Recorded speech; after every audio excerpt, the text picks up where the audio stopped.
হরে কৃষ্ণ। তো আজকে আমরা ভগবদ গীতার দ্বিতীয় অধ্যায় শ্লোক সংখ্যা 11 থেকে আজকে আমাদের 30 অব্দি করার আছে, 11 থেকে 30। তো আমি একবার জাস্ট রিভাইজ করে দিচ্ছি এই শুভদিনী গাইড থেকে। এই শুভদিনী গাইড বাংলা পেয়েছেন কেউ? বাংলা নেই? আমি কোথায় যেন দেখিয়েছি বাংলা, আমার কাছে একটি আছে। হ্যাঁ, কিন্তু আমরা সব ধরে ধরে আমি কারোর থেকে জেরক্স নিয়েছি। আচ্ছা, শুভদিনী না, শুভদিনী না, মায়াপুরের কোন একজন ভক্ত এইভাবে বই গাইড লিখে। আচ্ছা, তো আমি সেটা আপনাকে প্রেজেন্ট করতে পারি, আপনি যদি মনে করেন ঠিক আছে সবাইকে দিন। আমি একবার দেখে, হ্যাঁ, থ্যাংক ইউ। তো এই শুভদিনী গাইড বাংলা পেলে খুব ভালো হয়। আমি মনে হয় দেখেছি কোথাও, হিন্দি তো দেখেছি মনে হয়। এনিওয়েজ, না না, কোনো অসুবিধা নেই, আমি আপনাদের বলে, আচ্ছা এটা আমি পিডিএফ পাঠাইনি না, এটা পিডিএফ না, হিন্দি হিন্দি, আর ওটাও নিতে পারেন। ইংলিশ, যদি হিন্দি ইংলিশ বোঝা যায় তাহলে ভালো হয়, কারণ বাংলা তো নাই। আর খুব কাজের জিনিস এটা। সুন্দরভাবে গৌরাঙ্গ দর্শন প্রভু, উনি দেখছেন গৌরাঙ্গ দর্শন প্রভু, উনি আপনার গোবর্ধন কবি ভিলেজ ভক্তি বেদান্ত যে একাডেমি আছে ওনার হেড গৌরাঙ্গ দর্শন প্রভু। আপনারা কারা কারা গোবর্ধন ইকো ভিলেজে গেছেন? খারগারে প্রভু গেছেন।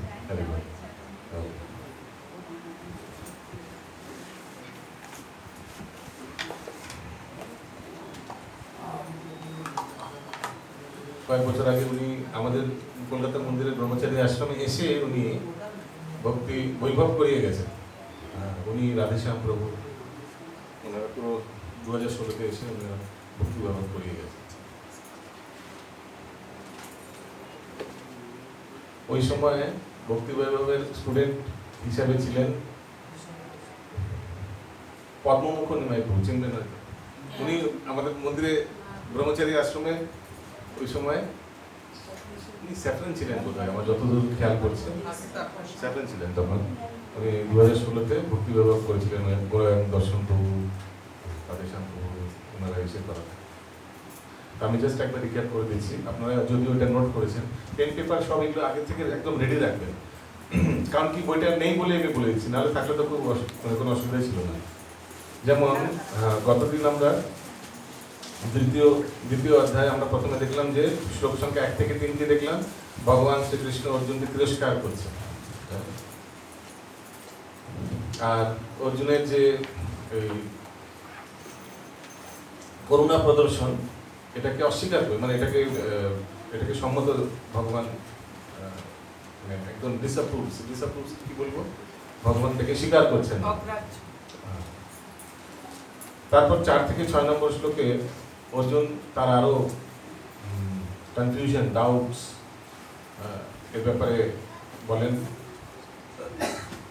7 থেকে 10 নম্বর শ্লোকে এত কনফিউজ ছিলেন অর্জুন, বলেন আমি সারেন্ডার হয়েছি আপনার শরণে, আপনি যা বলবেন তাই করব। এইখানে আমরা গত দিনে ক্লাসে আমরা ছেড়েছিলাম। অর্জুন বলছেন শিষ্যাস্ত্রী হাম সাধি মানতম প্রপন্ন, আই সারেন্ডার আনটু ইউ।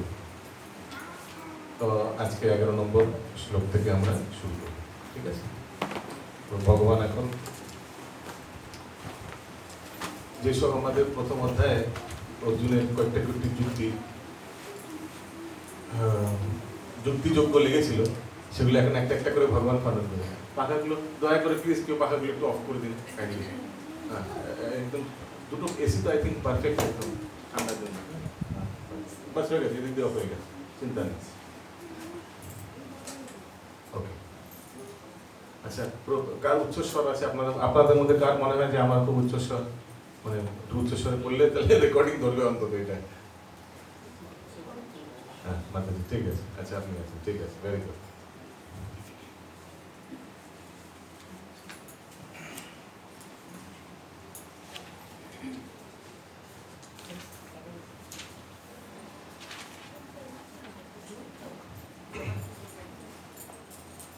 আমি সাথে সাথে বাংলা ইংলিশ বইটা নিয়ে পড়ি, লম্বা লম্বা ওয়ার্ডগুলো খুব ভেঙে ভেঙে সহজে উচ্চারণ করা হয়ে যায় ইংরেজি ভাষাটা। ভেঙে ভেঙে ভেঙে ভেঙে দেওয়া আছে ভাষাগুলো, ওয়ার্ডগুলো। আরেকটা সুবিধা কি, শ্লোকগুলো 4 লাইনে দেওয়া, না এটা তো 2 লাইনে দেওয়া আছে। ইংলিশ আই থিঙ্ক যেটা, এটা তো পুরোনো ভার্সন, অনেক পুরোনো, যেটা ইংলিশ লেটেস্ট ভার্সন আছে ওর মধ্যে 4 লাইনে দেওয়া আছে যেসব, যেটা ফার্স্ট টিউন শ্লোকা। দুরকম টিউন আমরা আলোচনা করেছি, যে এই সব শ্লোকগুলি প্রথম টিউনে আছে ইংরেজি ভাষায় 4টে লাইনে দেওয়া আছে। তাহলে কি হয় সুবিধা, টিউনটা ব্রেক কোথায় করতে হয়, কোথায় ভাঙতে হয়, সেটা সুবিধা হয়ে যায়।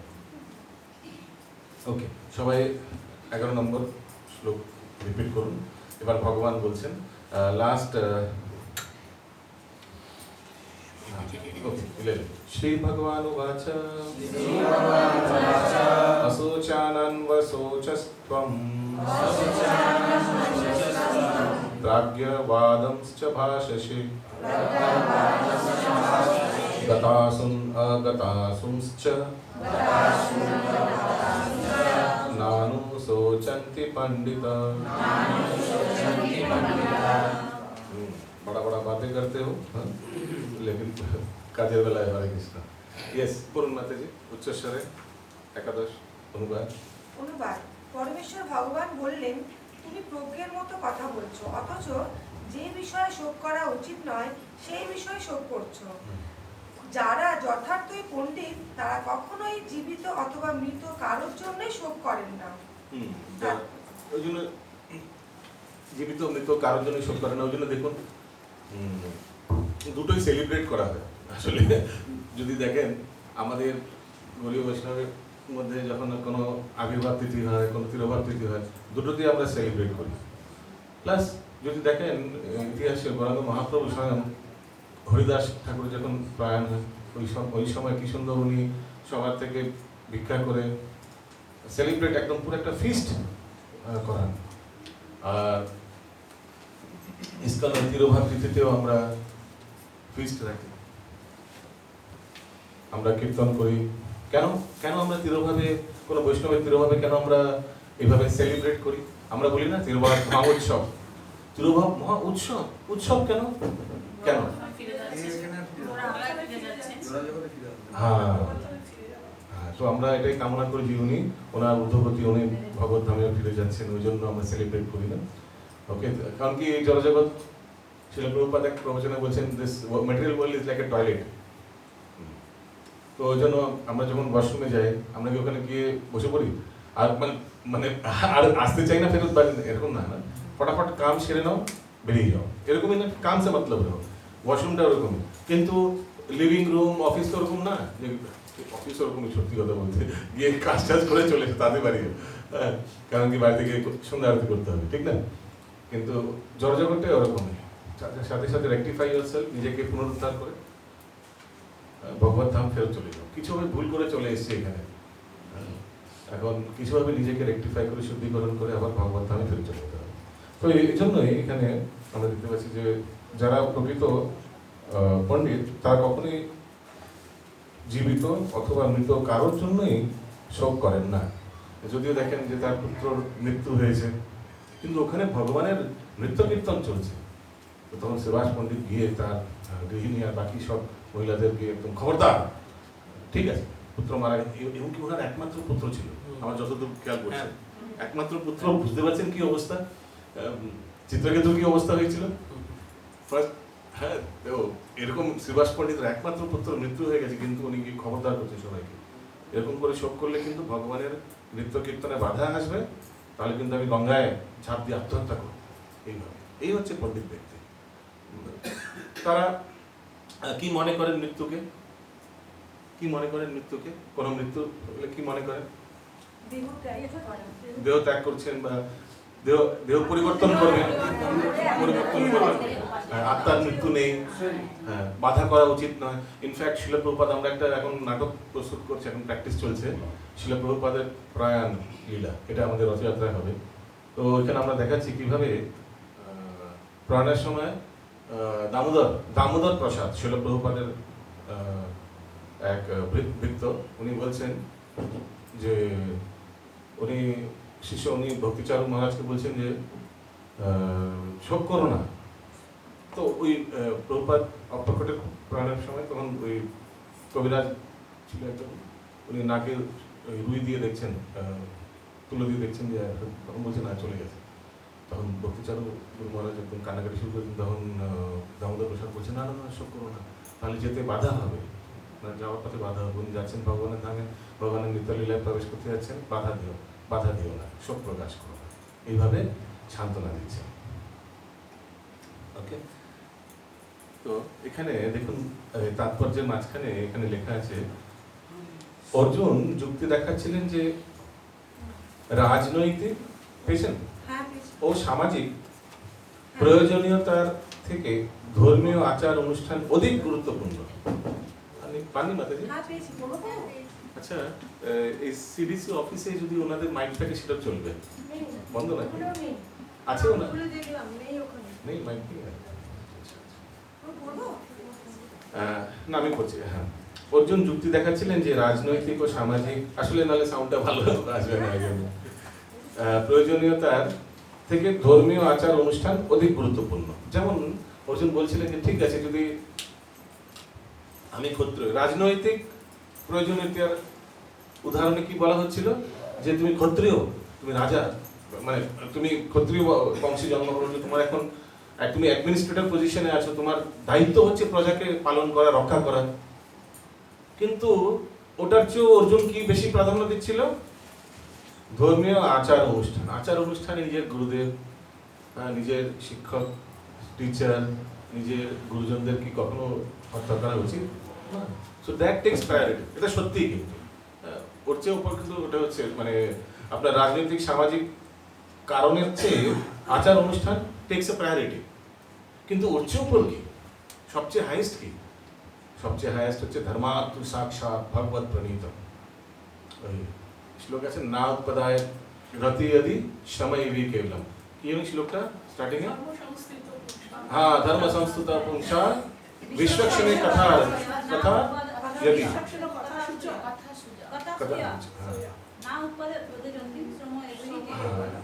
তো ধর্ম সংস্থা পুংসা, যদি ধর্ম এই অকুপেশনাল ডিউটি, দু রকমের আমাদের ডিউটি হয়, একটা হচ্ছে অকুপেশনাল ডিউটি আর হচ্ছে ইটারনাল ডিউটি। বাংলায় নৈতিক কর্ম আর নৈমিত্তিক কর্ম। নৈমিত্তিক হচ্ছে অকুপেশনাল, নৈতিক নিত্যকর্ম, নিত্যকর্ম নৈমিত্তিক কর্ম, সরি নিত্যকর্ম নৈমিত্তিক কর্ম। অকুপেশনাল ডিউটি, নৈমিত্তিক কর্ম, নিত্যকর্ম, ইটারনাল ডিউটি। ইটারনাল ডিউটি কি? জীবের সর্বহায় কৃষ্ণের নিত্য দাস, ভগবানের দাসত্ব, ভক্তদের দাসত্ব সেবা করা, এটাই হচ্ছে আমাদের ইটারনাল নিত্য কর্ম। আর নৈমিত্তিক কর্ম কি? বর্ণাশ্রম। বর্ণাশ্রম যদিও এখন ওইভাবে পালন হচ্ছে না, কিন্তু যে যার মানে শারীরিক শরীরের প্রতি যে কর্ম, যে ধর্ম, শরীর পালন করার জন্য যে ধর্ম, সেটা হচ্ছে নৈমিত্তিক কর্ম। তো এখানে বলা হচ্ছে যে হ্যাঁ, তো অর্জুন এই আচার অনুষ্ঠান একে বেশি গুরুত্বপূর্ণ দিচ্ছিল। কিন্তু ওই ধর্মাত্ম সাক্ষাৎ ভগবত প্রণীত, না উৎপদায় কল্পতে, ওটাই বলছেন, না রতি यदि। তো যদি অকুপেশনাল ডিউটি, এই শরীরের প্রতি যে কার্যকলাপ করে, যদি সত্যি মানে চাকরি বাকরি করে, বিজনেস করে, নিজের ফ্যামিলিকে চালিয়ে এইসব করার পরেও যদি এটাকে মেনটেন করতে হয় না, কিন্তু যদি এই করার জন্য আমার ভজন কীর্তন সাধনা যদি এফেক্ট হচ্ছে, করতে পারছি না, তাহলে ওটা কিন্তু শ্রমে এবেই কেবলম, শ্রমে এবেই কেবলম। ওই দিন আমাদের ক্লাসে মোহনগণ প্রভু বলছিলেন, অনেকে বলছিলেন যে আমার প্রভু এরকম করে আমাদের মানে যেমন কমপ্লেন করে ফ্যামিলি, কিছুতেই আসছে না ভক্তিতে, অনেক আমাদের ননভেজ খাচ্ছে, আমাদেরও বাইরে যেতে হয় ওনার সঙ্গে এক্সেট্রা। আবার কেউ বলছিলেন আমার ওয়াইফ যেন এই প্রবলেমগুলো করছেন। তখন কি সুন্দর প্রভু বলছিলেন যে দেখো, জড়জগতে এগুলো হয়েই থাকবে, এগুলো পানিশমেন্ট দেওয়ার জন্যই তো আমাদের পাঠিয়েছে জড়জগতে। তো এগুলো সহ্য করতে হবে কতক্ষণ? যতক্ষণ আমাদের 4 নিয়ম 16 মালা কেউ টাচ করছে না। ওটা যদি আনটাচড হয়, তো এইসব অত্যাচার, এগুলো পারিবারিক, এগুলো সহ্য করতেই হবে। কতটুকু? Till the point that this things are not touched. এগুলো তোমার কেউ বাধা দিচ্ছে না, বলে না এগুলো বাধা দিচ্ছে না, তাহলে ঠিক আছে, তাহলে ঠিক আছে। যতক্ষণ এটা যদি কেউ টাচ করে যে না তোমায় চিকেন খেতেই হবে, তখন তার মানে অ্যালার্ম, মানে এবার কিছু একটা স্টেপ নিতে হবে। কিন্তু এই পরিস্থিতি যদি না আসে, তো বাকিটা সহ্য করতেই হবে আমাদের, মুখ বন্ধ করে সহ্য করতে হবে। সহ্য মানে দেখুন, ওই জন্য তৃণাদ আপি শুনেছে না। তৃণাদ আপি কেন? তৃণের চেয়েও কেন বলা হয়েছে? তৃণের মতো কেন বলা হয়নি? কেউ বলতে পারবেন?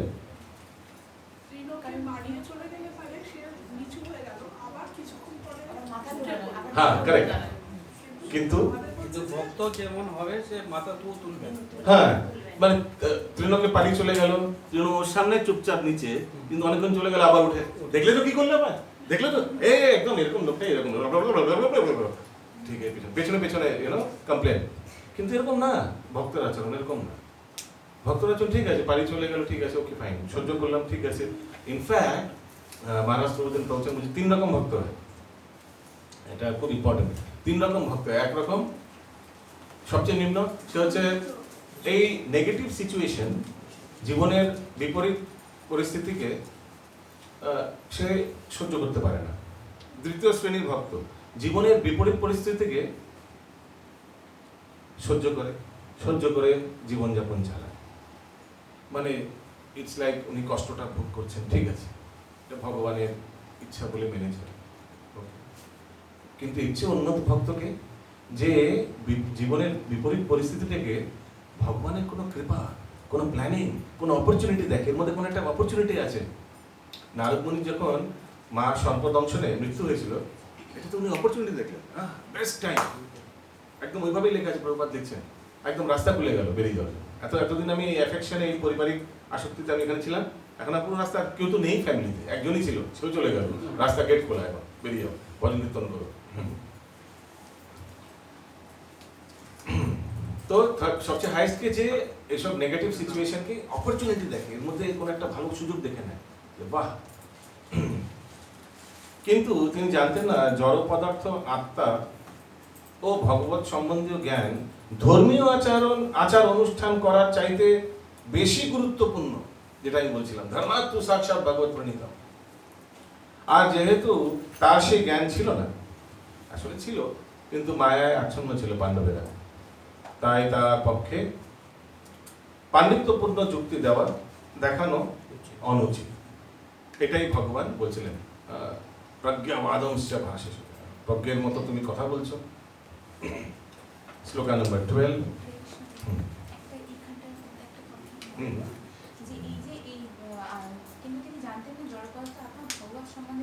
আমরা যখন কোনো ইম্পর্টেন্ট ক্লাস করছি, হয়তো সন্ধ্যেবেলা, সন্ধ্যে আরতি দেওয়ার জন্য অনেক মাতাজিরা খুব চটপট যে এই সন্ধ্যে আরতিটা দিতে হবে, তার মানে কোনটা, মানে এইটা কি এইখানে কোনো প্রযোজ্য হবে, এই উদাহরণটা এরকম কিছু প্রযোজ্য হবে কি, যে সন্ধ্যে আরতিটা আমাকে ওইটা আগে অ্যাটেন্ড করতে হবে না আমার ক্লাসটা আগে অ্যাটেন্ড করা উচিত? ওকে, ডিপেন্ড করে সিচুয়েশনের উপর, আপনি কে, আপনার পজিশন কি। আপনি যদি মন্দিরের পূজারী, হ্যাঁ, মন্দিরের প্রায়োরিটি, ইট ইজ টেম্পলের কেস এটা আলাদা। টেম্পলে মন্দিরের নিয়ম একদম টাইমলি হয় এভরিথিং মন্দিরে, কিন্তু গৃহস্থ আশ্রমে এরকম হতে পারে না, হয় না। হঠাৎ করে গেস্ট চলে এলো, ঠিক আরতি করতে যখন গেস্ট চলে এলো, গেটটা খুলতে যেতে হবে, নাকি বলবেন ভার্মে যায়, বাইরে দাঁড়িয়ে থাকবো, আমি এখন আরতি করবো, এরকম হয় নাকি? না, অতিথি ভগবত তুল্য, ঠিক না? কিন্তু মন্দিরে যদি ধরুন আরতি করতে আছে কেউ আসলে, তো ওই জন্য কি মন্দিরে আরতি থেমে যাবে? কখনো না। ইনফ্যাক্ট কতবার ধরুন আপনি ভাগবতম ক্লাস শ্রবণ করছেন, একজন মহারাজ আসলেন, প্রণাম করলেন, তো মহারাজ বারণ করবেন, হ্যাঁ একদম না, মন্দিরের সামনে ভগবানের সামনে প্রণাম করুন, বারণ করে দেয় ওইটা, হ্যাঁ ঠিক না, বারণ করে না, প্রণাম করুন, এখন আগে মহারাজ দণ্ডবোধ, এখন ক্লাস চলছে, ক্লাসটা অ্যাটেন্ড করো, এইভাবে মহারাজ সতর্ক করে দেয় না এখন? হ্যাঁ, ঠিক তেমনই পরিস্থিতি ডিপেন্ড করে। যেমন একবার ভক্তি সিদ্ধান্ত সরস্বতী ঠাকুর প্রবচন দিচ্ছিলেন, এটা বিপরীত উল্টো পরিস্থিতি বলছে। এক শিষ্য, তার শিষ্য এসে গন্ধর্বিকা গিরিধারী দর্শন করতে গেছে, আর গন্ধর্বিকা গিরিধারী দর্শন করছেন, কি সুন্দর দর্শন করছেন, এদিকে গুরুদেব ওখানে প্রবচন দিচ্ছেন। তো প্রবচনের পর তখন যখন শিষ্যটা তো বলছেন, ভক্তি সিদ্ধান্ত সরস্বতী ঠাকুর বলছেন, কেমন হলো আই মাসাজ, কেমন হলো আই মাসাজটা কেমন হলো? শিষ্যটা বুঝতে পারছে আই মাসাজ কি, গুরু মহারাজ কি বলছেন, তোমার গুরুদেব এখানে প্রবচন দিচ্ছেন, ভগবত তত্ত্ব বিশ্লেষণ করছেন, আর তুমি ওখানে গিয়ে ভগবানের দর্শন করছো। ভগবানকে চোখ দিয়ে দর্শন করা হয়? কোয়েশ্চেন মার্ক, এইভাবে ছেড়ে দিলেন, ভগবানকে চোখ দিয়ে দর্শন করা হয় না। ওই জন্য শ্লোক আছে না, কাকের তীর্থ, কি না শ্লোকটা,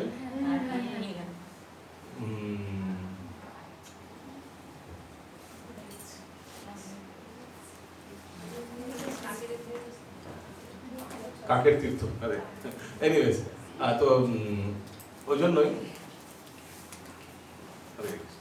ওকে নেক্সট শ্লোকা নাম্বার 12 ওই জন্য এই সন্ধ্যাবেলা আরতি প্রায়োরিটি ডিপেন্ড করে সিচুয়েশনে কে প্রায়োরিটি যদি ধরুন আপনার আরতির সময় মিস করা উচিত না। ওই দিন মহারাজ পরমপূজ্য ভক্তি প্রেম স্বামী মহারাজ বলছিলেন যে গৃহস্থদের জন্য 4:30, এখানে মন্দিরের জন্য 4:30, গৃহস্থদের জন্য কত?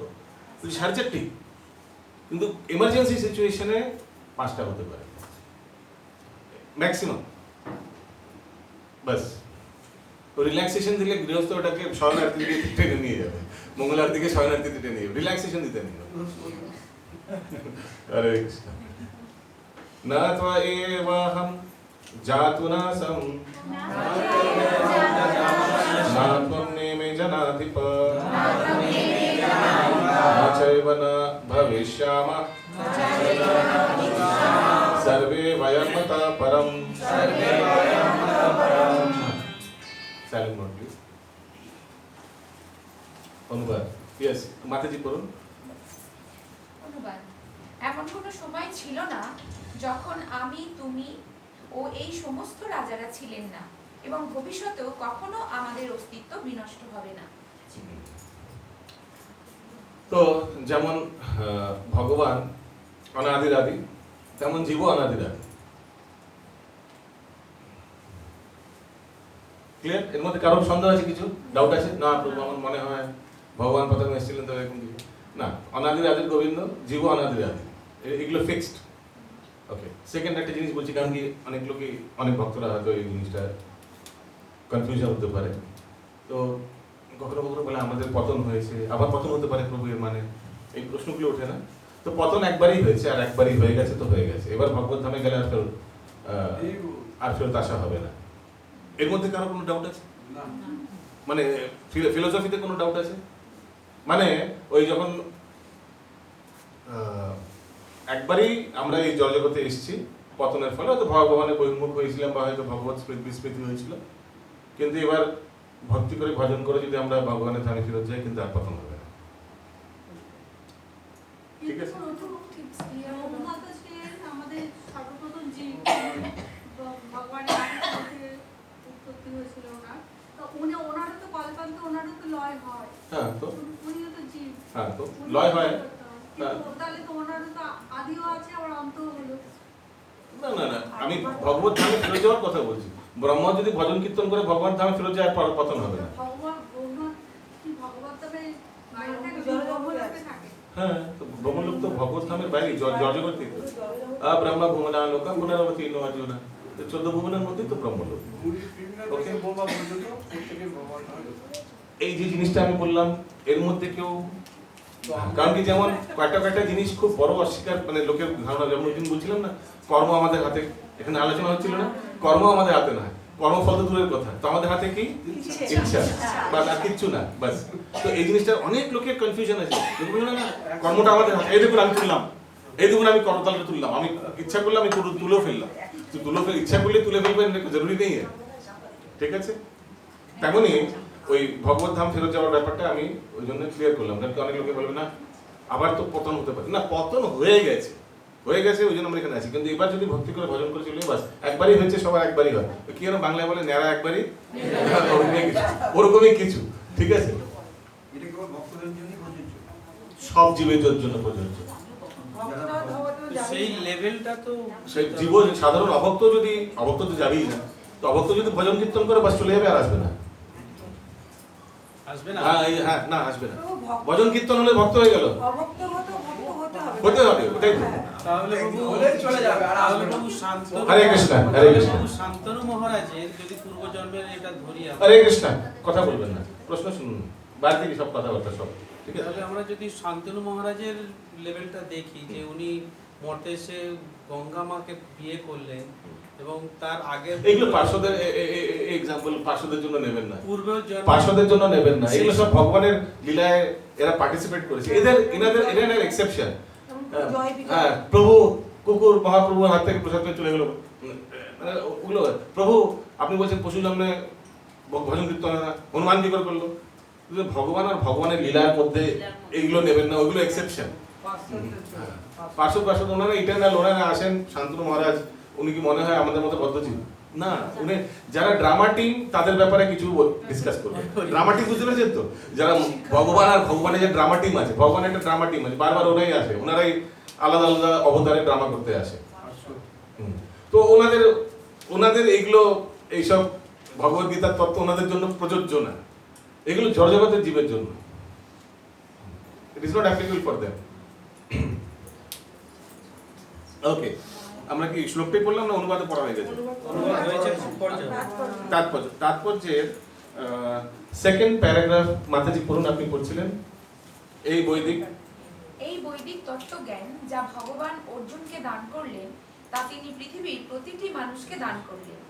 যারা নিজেদের মহাপণ্ডিত বলে জাহির করতে চায় কিন্তু বাস্তবিক পক্ষে যারা একজন মহামূর্খ। ভগবান স্পষ্টভাবে বলছেন তিনি অর্জুন ও সেই যুদ্ধক্ষেত্রে সমবেত সমস্ত রাজারা সকলেই শাশ্বত স্বতন্ত্র জীব এবং ভগবান সমস্ত জীবকে তাদের বদ্ধ ও মুক্ত উভয় অবস্থাতেই প্রতিপালন করেন। পরমেশ্বর ভগবান হচ্ছেন পরম স্বতন্ত্র পুরুষ এবং ভগবানের নিত্য পার্ষদ অর্জুন এবং সেখানে সমবেত সমস্ত রাজারা হলেন স্বতন্ত্র শাশ্বত ব্যক্তি। এমন নয় যে পূর্বে তারা ছিলেন না এবং ভবিষ্যতে থাকবেন না। তাদের ব্যক্তি স্বাতন্ত্র্য পূর্বে বর্তমান ছিল এবং ভবিষ্যতে নিরবিচ্ছিন্নভাবে বর্তমান থাকবে। তাই কারো জন্য শোক করা নিতান্তই নিরর্থক। স্থান পরিবর্তন হবে কিন্তু জীব ওই থাকবে, সে যত জীব। ওই জন্য আরেকটা প্রশ্ন ওঠে, প্রভুজি আমি দেখছি যে আমাদের পপুলেশন বাড়ছে, আমাদের ভারতবর্ষের পপুলেশন বাড়ছে, তো তার মানে কি জীবরা আরো অ্যাড হচ্ছে, নতুন নতুন জীবরা আসছে, নতুন কি উত্তর আপনাদের বলুন? এদিকে আসছে, ওদিকে যাচ্ছে, ওদিকে আসছে, ব্রহ্মাণ্ড কোটি কোটি। কত ব্রহ্মাণ্ড আছে? কি উদাহরণ দেওয়া হয়েছে?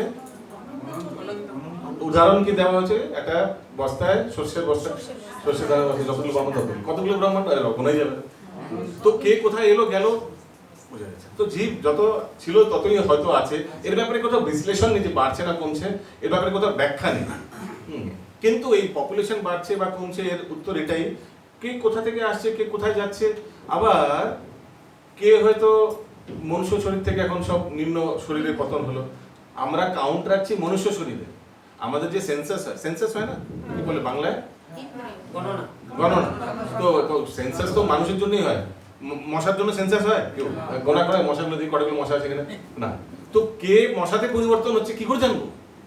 মনুষ্য থেকে নিকৃষ্ট কর্মের জন্য সে অন্য, তো ওই জন্য হ্যাঁ, এটা কোনো মানে, তো যেগুলো যা ছিল তাই আছে, এটাই অনুমান করা যায়। কারণ কি কোথাও এই জিনিসের ব্যাখ্যা নেই যে এটা বাড়ছে না কমছে, কি হচ্ছে, নতুন নতুন প্রোডাকশন হচ্ছে মেশিন থেকে, না যা ছিল তাই আছে, শুধু শরীর পরিবর্তন হচ্ছে আলাদা আলাদা। ওকে, তো এবার দেখুন, তাই যদি হয়, এবার নেক্সট প্যারাগ্রাফটা খুব মন দিয়ে শুনুন। হরে কৃষ্ণ। প্রভু পরম পুরুষ আগে আসুন না, আপনার সবসময় পেছনে বসেন, আগে আসুন না, ফাঁকা আছে তো জায়গা, আসুন আসুন আসুন আসুন আসুন, আগে চলে আসুন, ভয় নেই চলে আসুন, চলে আসুন। হ্যাঁ, উপরে বসবেন, কোনো অসুবিধা নেই, চেয়ার দাঁড়ান, একটু পরে ব্যবস্থা করছি, বসুন, কিছুক্ষণ বসুন, সবারই এগুলো বসতে। ওকে, হ্যাঁ, সেকেন্ড প্যারাগ্রাফ কন্টিনিউ করুন মাতাজি। মায়াবাদীরা বলে থাকে যে মুক্তির পর স্বতন্ত্র আত্মা মায়ার আবরণ মুক্ত হয়ে নির্বিশেষ ব্রহ্মে বিলীন হয়ে যায় এবং তখন আর আত্মার নিজস্ব সত্তা থাকে না। এই মতবাদ। তার মানে নিজস্ব সত্তা থাকে না মানে খতম, ফিনিশ, কি টাটা বাই বাই, ওইটাই হয়ে যায়, বুঝতে পারছেন তো? মানে আত্মার অস্তিত্ব থাকে না। তো সেটা ভুল, কিন্তু নির্বিশেষ ব্রহ্মের আরাধনা করলে নির্বিশেষ ব্রহ্মে প্রবেশ হয়, কিন্তু সেখানেও সে থাকে। প্রভুপাদ বলছেন যে অনেক প্রলংড পিরিয়ড, অনেক বড় সেই আয়ু, কিন্তু পরবর্তীকালে তার পতন হয়ে আবার সেই এই জগতে আসে, এটাই বলা হয়েছে। এমন না যে আস্তে আস্তে অস্তিত্ব ফিনিশ, না, এরকম না। এটা কারা বলে? এটা ওয়াইডেস্ট, এটা বলে ওয়াইডেস্ট, শূন্যবাদী। ওয়াইডেস্ট মানে শূন্যবাদী, শূন্য হয়ে যায়, শেষ। ওয়াইডেস্টের উদাহরণকে বুদ্ধিজমরা ওয়াইডিজম ফলো করে। তো ওনারা কি বলেন যে এই জীবনই শেষ, আমরা এই জীবনে নির্বাণ প্রাপ্ত করব, শেষ করবো, আমাদের জীবন শেষ করবো, সমাপ্ত করবো। তো আলাদা আলাদা ধর্মের আলাদা আলাদা ফিলসফি থাকে। তো ওই জন্য শিল প্রভুপাদ এক তাৎপর্যে বলছে যদি ভালো করে বুঝতে পারেন খুব ইন্টারেস্টিং লাগবে। There is nothing void in this world. The only thing void is the voidist head of the void head of the voidist. বলছেন যে এই পৃথিবীর মধ্যে শূন্য বলে কিছু নেই, একটা শূন্য হচ্ছে এই শূন্যবাদীদের মাথা, ওটা পুরো শূন্য, মাথায় কিছু হরে কৃষ্ণ কিছু নেই, শূন্য। ওই জন্য কিন্তু তারা ভাবছে ওই জন্য এবার থেকে শেষ, এই জীবন শেষ, আর হবে না, শেষ, ফিনিশ। ওই জন্য আমি দেখি অনেক বলা হচ্ছে, বাঙালিরাও বলে খাও পিও মজ করো, কম দেখা জীবন হ্যাঁ, এই খতম, ফিনিশ, খাও ফুল প্লেজেন্ট, এনজয়, কাল হো না হো, হরে কৃষ্ণ। হ্যাঁ, তো এগুলো মূর্খামি, মূর্খের কথা। শাস্ত্র পড়লে কাল হো না হো, কাল তো কালই আসতে একদম সারা জীবন, এটা না। অনেক লোকে ভাবে এত কষ্ট পাচ্ছে, হচ্ছে ভালো আত্মহত্যা করে, ফিনিশ, ফিনিশ, ফিনিশ না, ওখান থেকে আরো ডিফিকাল্ট পেইনফুল সিচুয়েশন শুরু, বিনা শরীরে ঘুরে বেড়াতে হবে। হ্যাঁ, তো ওই জন্য এখানে যে মায়াবাদীরা বলছে নির্বিশেষ ব্রহ্মে বিলীন হয়ে যায় এবং তার এবার তখন আর আত্মার নিজস্ব সত্তা থাকে না, ফিনিশ, চুপচাপ ওখানে গিয়ে বসে থাকতে হবে। নির্বিশেষ ব্রহ্ম সুখ লাভ করা, কোনো সক্রিয় নিষ্ক্রিয় অবস্থায় চুপচাপ বসে থাকতে হবে, কোনো লীলা নেই, ভগবানের শরীর নেই, আর কি চুপচাপ ওখানে ব্রহ্মজ্যোতির কোনো লীলা শুনেছেন আপনারা কেউ? কোনো কথা, চুপচাপ ওখানে বসে থাকতে হবে। অন্তত এখানে তো তাও তারা মোটরসাইকেল চালিয়ে বেড়ায় ওই দিন, কিন্তু ওখানে সেটাও নেই, চুপচাপ বসে থাকতে হবে। এই মতবাদ পরম শাস্ত্রজ্ঞ ভগবান শ্রীকৃষ্ণ এইখানে অনুমোদন করেননি। ওই জন্যই তো অনুমোদন করেননি, তো ওই জন্যই তো বলছেন না যে তুমিও ছিলে আমিও ছিলাম। তো শূন্য হওয়ার কোনো প্রশ্ন নেই, মানে প্রত্যেকের একটা আইডেন্টিটি আছে। সোল নাম্বার ধরুন পরম পুরুষ সোল নাম্বার 2851429280, ঠিক আছে, এটাকে কেউ মিটিয়ে দিতে পারবে না আর আবার দিয়ে এটা পুরো অস্তিত্ব শেষ করবো না, কখনো হয় না।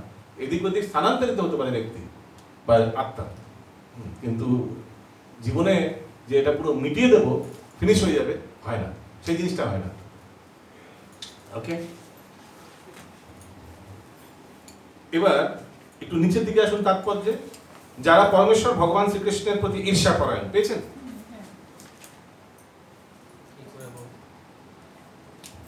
ভাগবত গীতার মতো মহৎ শাস্ত্রকে উপলব্ধি করার ক্ষমতা তাদের নেই। ভগবত ভক্তিহীন মানুষের ভগবত গীতা পাঠ করা মৌমাছির মধুর বোতল চাটার মতোই নিরর্থক। তো ভগবত ভক্তিহীন, সে চার নিয়ম পালন করে না, ভগবানের নাম জপ করে না, ভগবানকে স্বীকার করে না, ভগবান শ্রীকৃষ্ণ, সে আবার ভগবত গীতা পড়তে চলেছে। তো ভগবত গীতা পড়বে কিন্তু কিছু উপলব্ধি করতে পারবে না। ওই জন্য একটা স্তরে আসতে হবে। ভগবত গীতা, প্রভুপাদ বলছেন ভগবত গীতা পড়ে এটাকে উপলব্ধি করার জন্য বেসিক ক্রাইটেরিয়া হচ্ছে you have to accept, assume ভগবান শ্রীকৃষ্ণ, এটাকে অ্যাজাম্পশন। যেমন আমরা ম্যাথমেটিক্সে করতাম না কিছু, কোনো কিছু একটা রেজাল্ট পাওয়ার জন্য লেট এক্স বি 100, এখান দিয়ে শুরু করতাম, একটা হাইপোথিসিস বলে এটাকে, একটা অ্যাজাম্পশন, এটা দিয়ে গণিত শুরু হতে, মানে ধরুন কোনো একটা লেট এক্স বি 100, পরবর্তীকালে আমরা এক্স এর will find what is x. ঠিক তেমনই ভগবত গীতাকে উপলব্ধি করতে গেলে কয়েকটা বেসিক ক্রাইটেরিয়া আছে। একটু শ্রদ্ধা হতে হবে, ভগবান শ্রীকৃষ্ণ এগুলো মানতে হবে। আপনি যদি নেগেটিভ জিনিস নিয়েই শুরু করেন তাহলে জীবনে এটাকে উপলব্ধি করতে পারবেন না। যেমন এই উদাহরণ আমি ওদিন প্রবচনে শুনছিলাম, কখনো কখনো আমাদের একটা রাধেশ্যাম প্রভু বলছিল প্রি কনসিভড আইডিয়া থাকে। কখনো কখনো ধরুন একজনকে বক্তা এসছে, লোকটাকে দেখতে ঠিক না, বহুত খরুচ লাগ রা হ্যায়, ব্যক্তি খরুচই হোগা। এখন শুনুন, ভাবুন, কখনো কখনো চেহারা দেখে আপনি অলরেডি এটা বলে প্রি কনসিভড লোকটাকে চেহারা, আপনি এখন আগামী 2 ঘন্টা আপনি ওনার প্রবচন শুনবেন, কি কি উপলব্ধি করবেন? আপনি অলরেডি একটা মাথায় অলরেডি টুকে নিয়েছেন যে ব্যক্তিটা দেখতে কেমন একটা, মানে এরকম খরুচ। আপনি খরুচ না বাংলায় কি বলবো, রাগী, হ্যাঁ, খুব বদরাগী, হ্যাঁ, কি উপলব্ধি করবেন আপনি? কি শুনবেন? অন্তরে শ্রদ্ধা থাকবেন, আপনি আগে থেকে অলরেডি আপনি নোট করে নিয়েছেন ব্যক্তিটা হয়তো এরকম। হ্যাঁ, তো ঠিক তেমনই ভগবান শ্রীকৃষ্ণ এই জিনিসটাকে আপনি পুরো অ্যাজাম্পশন করে নিন। যদি আপনি ভগবান ওনাকে মানেন না তাও মেনে নিন, অন্তত ভগবত গীতায় প্রবেশ করার জন্য, নাহলে কিছুই হবে না।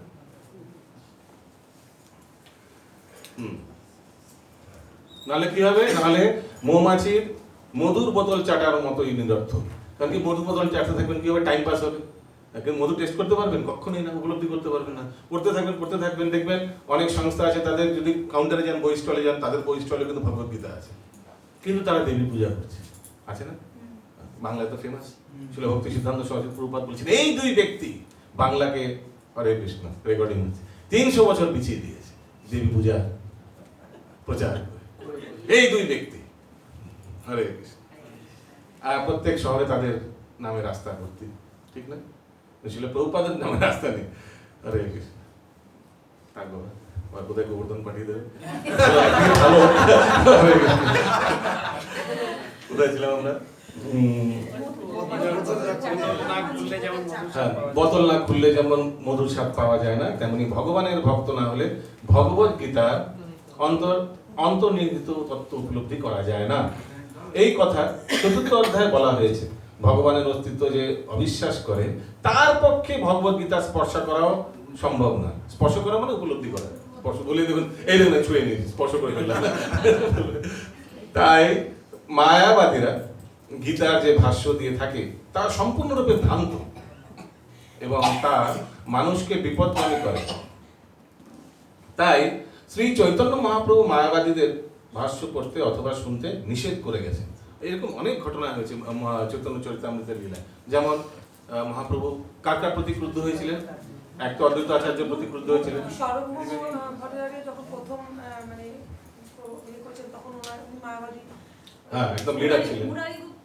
আর মুকুন্দের প্রতি অসন্তুষ্ট ছিলেন। মুকুন্দ নানা ঘাটে জল খায়, এখানে ওখানে ওখানে ওখানে এখানে। হ্যাঁ, তো ওই জন্য আর অদ্বৈত আচার্য জেনে শুনে উনি একবার মহাপ্রভুকে, হ্যাঁ। আর আর কোথায় আমরা দেখতে পাই? আর ছোট হরিদাস মায়াবাদী না, ঠিক ভট্টচারীদের কবলে পড়ে গেছিলেন। ভট্টচারীদের কবলে পড়ে গেছিলেন।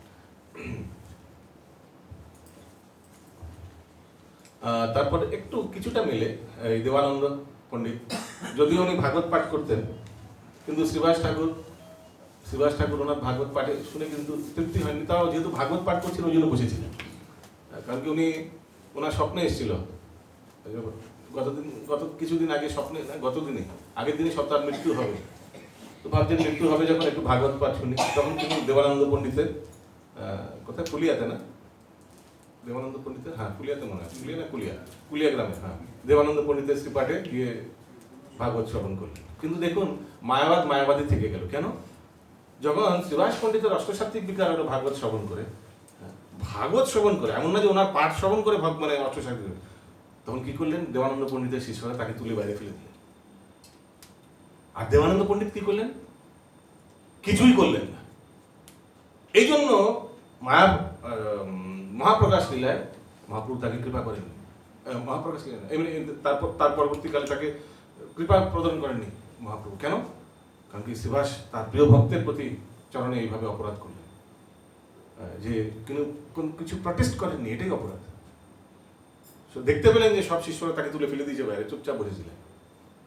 তারপরে অপরাধ ভাঞ্জন সেই শ্রীপাঠ নবদ্বীপের কিভাবে পরবর্তীকালে এই দেবানন্দ পণ্ডিত বক্রেশ্বর পণ্ডিতকে সেবা করে কৃপা প্রাণ মহাপ্রভুর। তো এই জন্য মহাপ্রভুর যে জীবনী থেকে দেখতে পাই মায়াবাদের একদম বিপক্ষে। সিমিলারলি আমাদের আসলে ভক্তি সিদ্ধান্ত সরস্বতী প্রভুপাদ মায়াবাদ, অপসম্প্রদায়, আউল বাউল লারালেরি, এই 13টি অপসম্প্রদায়ের পেছনে প্রচুর উনি পরিশ্রম করেছেন। এনাদের খণ্ডন, এনাদের ট্রু পিকচার সমাজে দেখানোর জন্য এমন করেছেন যে পরবর্তীকালে ওনাকে হত্যা করার জন্য এরা সব উঠে পড়ে লেগেছিল। কিভাবে তার শিষ্য তাকে ছদ্মবেশে পাঠিয়ে বাঁচিয়েছিলেন। তেমনি শিল প্রভুপাদ আপনি দেখবেন মায়াবাদের ব্যাপারে কতভাবে খণ্ডন করেছেন, কত জায়গায় কত পারপোর্টসে আপনি দেখবেন শিল প্রভুপাদ মায়াবাদের ব্যাপারে কিছু না কিছু ভাবে ইনডাইরেক্টলি ঠিক লিঙ্ক করে বলেছেন। ওকে, 13 নম্বর শ্লোক। দেহিনো अस्मिन् यथा देहे कौमारं यौवनं जरा तथा देहान्तरा प्राप्ति धीरस्तत्र न मुह्यति। অনুবাদ। দেহি আত্মার দেহ যেভাবে কৌমার, যৌবন ও জরার মাধ্যমে তার রূপ পরিবর্তন করে চলে, মৃত্যুকালে তেমনি সেই আত্মা এক দেহ থেকে অন্য আরেকটি দেহে দেহান্তরিত হয়। দৃঢ় ব্যক্তিরা কখনোই এই ধরনের পরিবর্তনে মহামান্য হন না।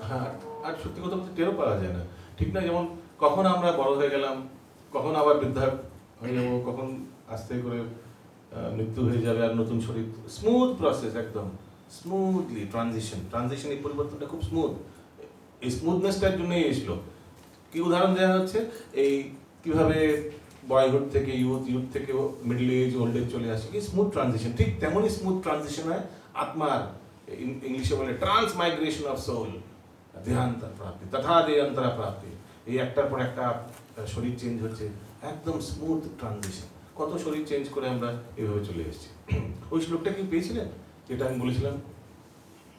আমিও খুব খুঁজেছি।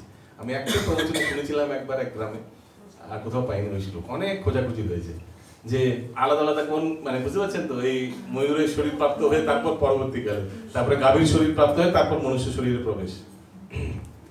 Anyways, এখান থেকে আমি এই পঞ্চম 1, 2, 3, 4 নম্বর লাইন থেকে পড়ছি।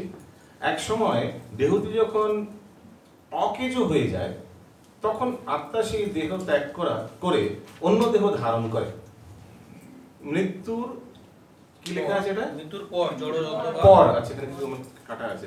পর জড় অথবা চিন্ময় আরো একটি দেহ প্রাপ্ত হওয়া যখন অবশ্যম্ভাবী, তখন ভীষ্ম, দ্রোণাচার্য আদি আত্মীয় পরিজনের জন্য শোক করা অর্জুনের পক্ষে নিতান্তই নিরর্থক।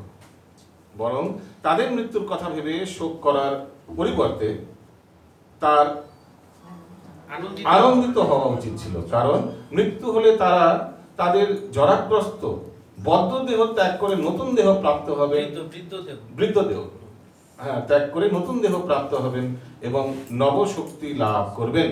ঠিক যেমন উদাহরণে বলছেন যে যখন কোনো একটি ধরুন পাপী দুরাচারী ব্যক্তি, রাজাকে কি শাস্তি দেওয়া উচিত? তাকে 100% শাস্তি দেওয়া উচিত।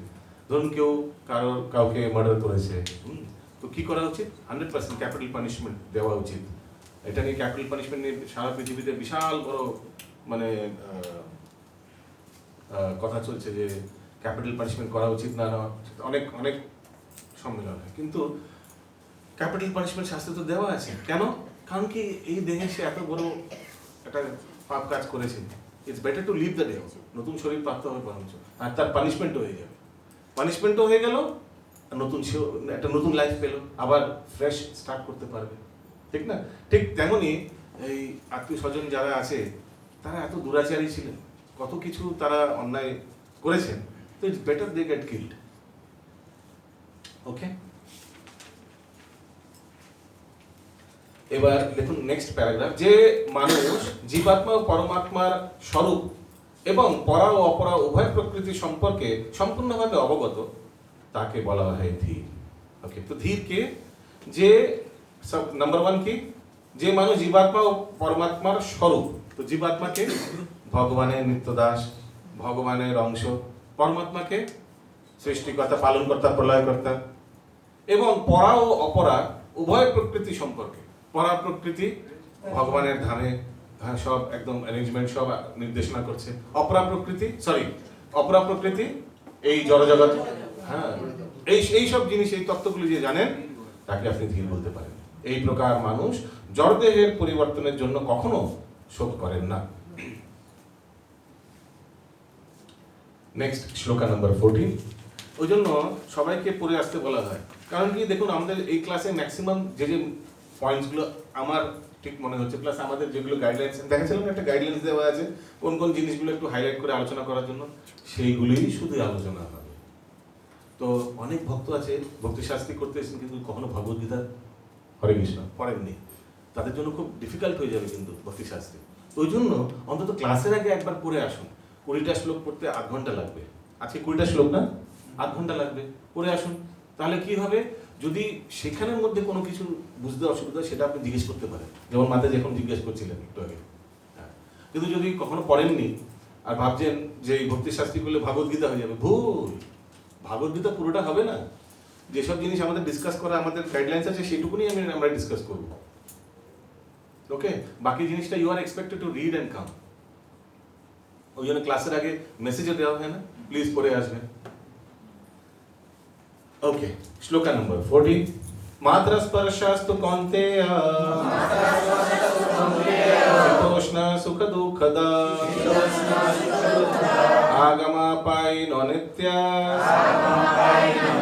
নাস্তিতিক্ষ্ব সভারত। Yes, continue প্রভু। অনুবাদ।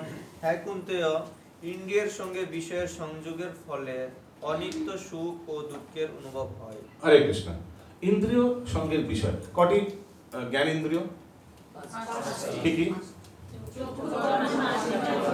Very nice. এবার কে হাত তুলবেন? ইন্দ্রিয় আর ইন্দ্রিয় বিষয়কে কোরিলেট করতে পারবে? চক্ষুর, কর্ণের, কে করতে পারবে?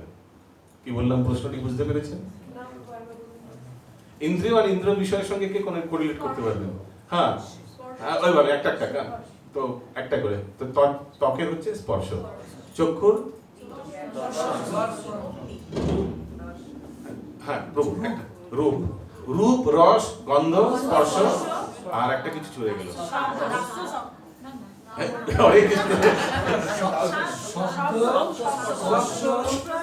শব্দটা মিস হয়ে গেছে। শব্দ, স্পর্শ, রূপ, রস, গন্ধ। ওকে, এবার প্রভু কানেক্ট করুন। শব্দ কোনটি? কার? কোন ইন্দ্রিয়ের? শব্দ হচ্ছে কর্ণ। একজনকে বলতে দিন, তাহলে সবাই শুনতে পারবে। ইয়েস, শব্দ। তারপরে স্পর্শ, স্পর্শ হচ্ছে স্কিন, ত্বচা, ত্বক। ত্বক। শব্দ, স্পর্শ, গন্ধ। রূপ, আচ্ছা, রূপ, রূপ হচ্ছে চক্ষু। চক্ষু। তারপরে হচ্ছে গন্ধ, না রস, রস, জিহ্বা, জিহ্বা। তারপরে হচ্ছে গন্ধ, গন্ধ, মানে স্মেল। স্মেল। ওকে, এই সিকোয়েন্সই আছে তো? এই সিকোয়েন্সে আছে। ওকে, তো এগুলো হচ্ছে ইন্দ্রিয়, ইন্দ্রিয় বিষয়। তো বিষয়গুলো আরো বিশ্লেষণ করতেন। রূপ, রূপ, এখন চোখ হচ্ছে রূপ, ইন্দ্রিয় বিষয় হচ্ছে রূপ। রূপ মানে অনেক কিছু, অনেক কিছু। তো এই হচ্ছে ইন্দ্রিয় বিষয়। তো এই সংস্পর্শে আসার জন্য কি লেখা আছে? ইন্দ্রিয়ের সঙ্গে বিষয়ের সংযোগের ফলে অনিত্য সুখ ও দুঃখের অনুভব হয়। তো অনিত্য সুখ কখন অনুভব হয়? যখন ইন্দ্রিয়ের বিষয় পড়া, স্পিরিচুয়াল। সো যদি ইন্দ্রিয়ের বিষয় স্পিরিচুয়াল হয়, ভগবান, ভগবানের ভক্ত, ভগবানের ধাম, তো অনিত্য সুখ অনুভব করবে। ঠিক বিপরীতটাও যদি ইন্দ্রিয়ের বিষয়ে জড়া হয়, যেমন কোনো জড়া বস্তু, জড়া সিনেমা, বায়োস্কোপ এগুলো দেখছেন, তখন অনিত্য দুঃখ ভোগ করবে কন্টিনিউয়াস। বোঝা গেল? সেগুলি ঠিক যেন শীত ও গ্রীষ্ম ঋতুর গমনাগমনের মতো। তো যেমন আমাদের ভালো কর্মের ফলে আমরা ভালো গুড ডেজ, তেমনি খারাপ কর্মের ফলে আমরা খারাপ ডেজ, খারাপ ডেজ। ওই জন্য গমনাগমনের মতো, ঋতু পরিবর্তনের মতো। ওই জন্য আমরা কখনো কখনো ভক্তদের সচেতন করে দিই, এখন ভালো দিন যাচ্ছে, বি কেয়ারফুল। ভালো দিন যাচ্ছে, কেন কেয়ারফুল থাকবো? কেন? কারণ কি তোমার ভালোর ভাণ্ড কমে যাচ্ছে, ঠিক না? ভালো দিনের যে স্টকটা ওটা কমে যাচ্ছে। তেমনি যখন খারাপ দিন কারো যাচ্ছে, আপনি ওনাকে সান্ত্বনা দিতে পারেন। আরে খুশি হও। কেন খুশি হবো? দেখতে পাচ্ছেন কি অবস্থা। বলে না রে, তোমার খারাপের দিনগুলোর যে স্টকটা আস্তে আস্তে আস্তে কমে যাচ্ছে, চলে যাচ্ছে, ভালো। প্লাস কে এলটি জনের একটা সাইকেল অফ লাইফ, ফেমাস গান। তো আস্তে আস্তে যদি কোনো চাকাকে দেখেন, ঠিক ওপরের অংশটা নিচে যাবে, আবার নিচের অংশটা উপরেও আসবে। Good days will come. Bengali song আছে না, ভাগ্যের চাকাটা তো ঘুরছে। ভাগ্যের চাকাটা তো ঘুরছে, ইয়েস। ওকে, এখানে বেদে নির্দেশ দেওয়া আছে। এটা পড়ুন, 5 নম্বর 4th লাইন থেকে কেউ পড়ুন প্রভুদের মধ্যে। To be want to read 4th line. বেদে নির্দেশ দেওয়া আছে, বেদে নির্দেশ দেওয়া আছে খুব সকালে স্নান করা উচিত। যে শাস্ত্রের অনুশাসন মেনে চলে সে মাঘ মাসের প্রচন্ড শীতেও খুব ভোরে স্নান করতে ইতস্তত করে না। তেমনি গ্রীষ্মকালে প্রচন্ড গরমেও গৃহিণীরা রান্না করা থেকে বিরত থাকেন না। আবহাওয়াজনিত অসুবিধা সত্ত্বেও মানুষকে তার কর্তব্য কর্ম করে যেতেই হয়। তেমনি যুদ্ধ করাটাই হচ্ছে ক্ষত্রিয়ের ধর্ম, এবং কর্তব্যের খাতিরে তাকে যদি তার আত্মীয় বন্ধুদের সঙ্গেও যুদ্ধ করতে হয়, তবুও সে তার কর্তব্য কর্ম থেকে বিরত হতে পারে না।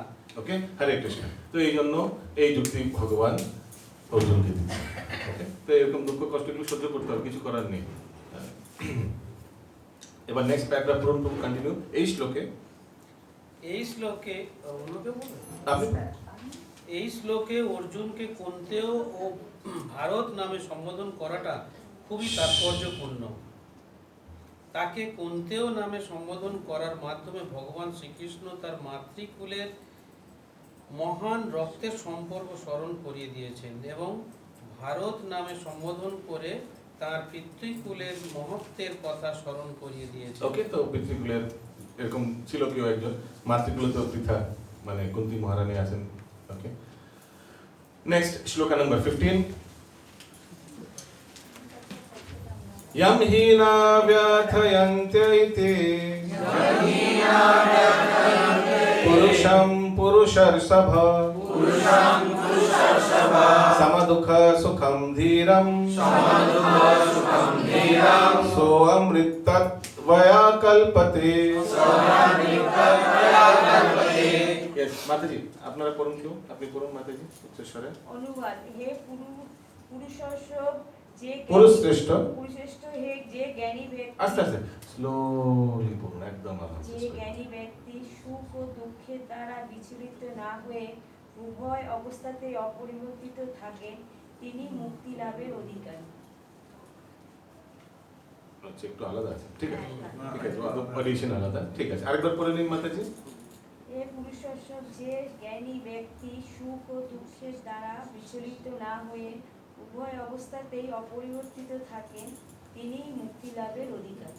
ওকে, উভয় অবস্থাতে একদম শান্ত স্নিগ্ধ থাকে, উনি মুক্তির অধিকারী। হ্যাঁ, একটা জিনিস প্রথমে করা ছিল, আপনারা একটু নোট করে নিতে পারেন এটা। আজকে যেমন আমরা 11 থেকে 30 শ্লোক আমরা আলোচনা করব, ঠিক না? 11 থেকে 30 নম্বর শ্লোক অবধি। তো 11 থেকে 13 মধ্যে কি দেওয়া আছে? সব ভগবানই বলছেন যে ডোন্ট ল্যামেন্ট আননেসেসারিলি, মানে এটাকে বাংলা কি বলবো? অযথ ল্যামেন্ট। ল্যামেন্ট মানে মন খারাপ করো না, ক্রন্দন করো না, মন খারাপ করো না বা শোক করো না, অযথা শোক করো না। কারণ জীব, অল ইন্ডিভিজুয়ালস এক্সিস্ট ইটারনালি, তো জীব নিত্য। অযথা শোক করো না কেন? জীব নিত্য, তার মানে আত্মীয় স্বজনরা মরবে না, যদি শরীর মরবে কিন্তু আত্মা মরবে না, 1 নম্বর। আর দেহ পরিবর্তন খুবই স্বাভাবিক, এটা লিখতে পারেন। কি বললাম বুঝতে পেরেছেন? আর দেহ পরিবর্তন স্বাভাবিক। তো 11 থেকে 13 নম্বর শ্লোক ভগবান এটাই মূল বলছেন, এই 11, 12, 13 তিনটে শ্লোকে। 14, 15তে ভগবান অর্জুনকে, যেমন আমরা এখন মাত্রা স্পর্শাস্তু কন্তিয়া এগুলো বললাম, ভগবান বলছেন এই ডুয়ালিটিস, মাত্রা শীতোষ্ণা, এই ডুয়ালিটিস মানে এই দ্বৈত পরিস্থিতিকে টলারেট করা। টলারেটকে বাংলা কি বলবো? সহ্য করা। ওকে, এই জ্ঞান দিচ্ছেন। 16 থেকে 22 নম্বর শ্লোকে ভগবান বলছেন যে আত্মার মৃত্যু হয় না, কিন্তু শরীর পেরিশেবল। পেরিশেবল মানে নষ্ট হয়ে যায়।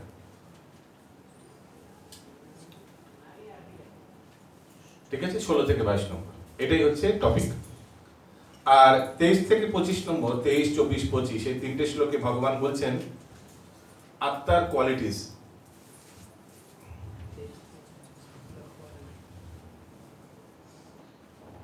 Qualities of a soul. 26 থেকে 30 এই 5টি শ্লোকে ভগবান বুঝিয়ে দিচ্ছেন জন্ম এবং মৃত্যু অনিবার্য, ওই জন্য তার প্রতি শোক করা উচিত নয়, মানে জন্ম মৃত্যুর প্রতি শোক করা উচিত নয়। Birth and death are inevitable, no need to lament for the eternal soul. আত্মার জন্য শোক করার কোনো প্রয়োজন নেই, কারণ কি জন্ম মৃত্যু অনিবার্য, যাকে নিবারণ করা যায় না। বলছি এটা লিখে নিন প্রথমে, হয়ে গেছে লেখা। 14 থেকে 15 যে এই দ্বৈত, যেমন গরম শীত, প্রভুপাদ উদাহরণ দিলেন না কিভাবে মাতাজিরা গ্রীষ্মকালে রান্না করেন, আবার শীতকালে কিভাবে ভক্তরা সকালবেলা উঠে স্নান করেন, তো এইগুলোকে সহ্য করা উচিত। এবার শ্লোকে ফেরত আসুন। আমরা এখন কত নম্বর শ্লোক করব? 16। আচ্ছা, 15 নম্বর শ্লোকে এই ঠিক তেমনই পেয়েছেন। দেখুন ঠিক তেমনি অর্জুনকে তার ক্ষাত্র ধর্ম পালন করার উপদেশ দিয়ে ভগবান তাকে বললেন, পেয়েছেন নিচের দিকে দেখুন। এই যুদ্ধ, এই ধর্মযুদ্ধে তার আত্মীয় পরিজনদের সঙ্গে যুদ্ধ করা যদিও অত্যন্ত দুঃখদায়ক এবং কষ্ট সাপেক্ষ, কিন্তু তবুও তার কর্তব্য কর্ম সম্পাদন করার জন্য তার দেহজাত আত্মীয়তার বন্ধন থেকে তাকে মুক্ত হতে হবে এবং যুদ্ধ করতে হবে। শ্রী চৈতন্য মহাপ্রভু 24 বছর বয়সে সন্ন্যাস গ্রহণ করেন। কোন তিথিতে? কোন তিথিতে? 17 বছর বয়সে? না না, 24 বছর বয়সে। না 15। হ্যাঁ হ্যাঁ, না না না না, কোন তিথিতে জিজ্ঞেস করছেন?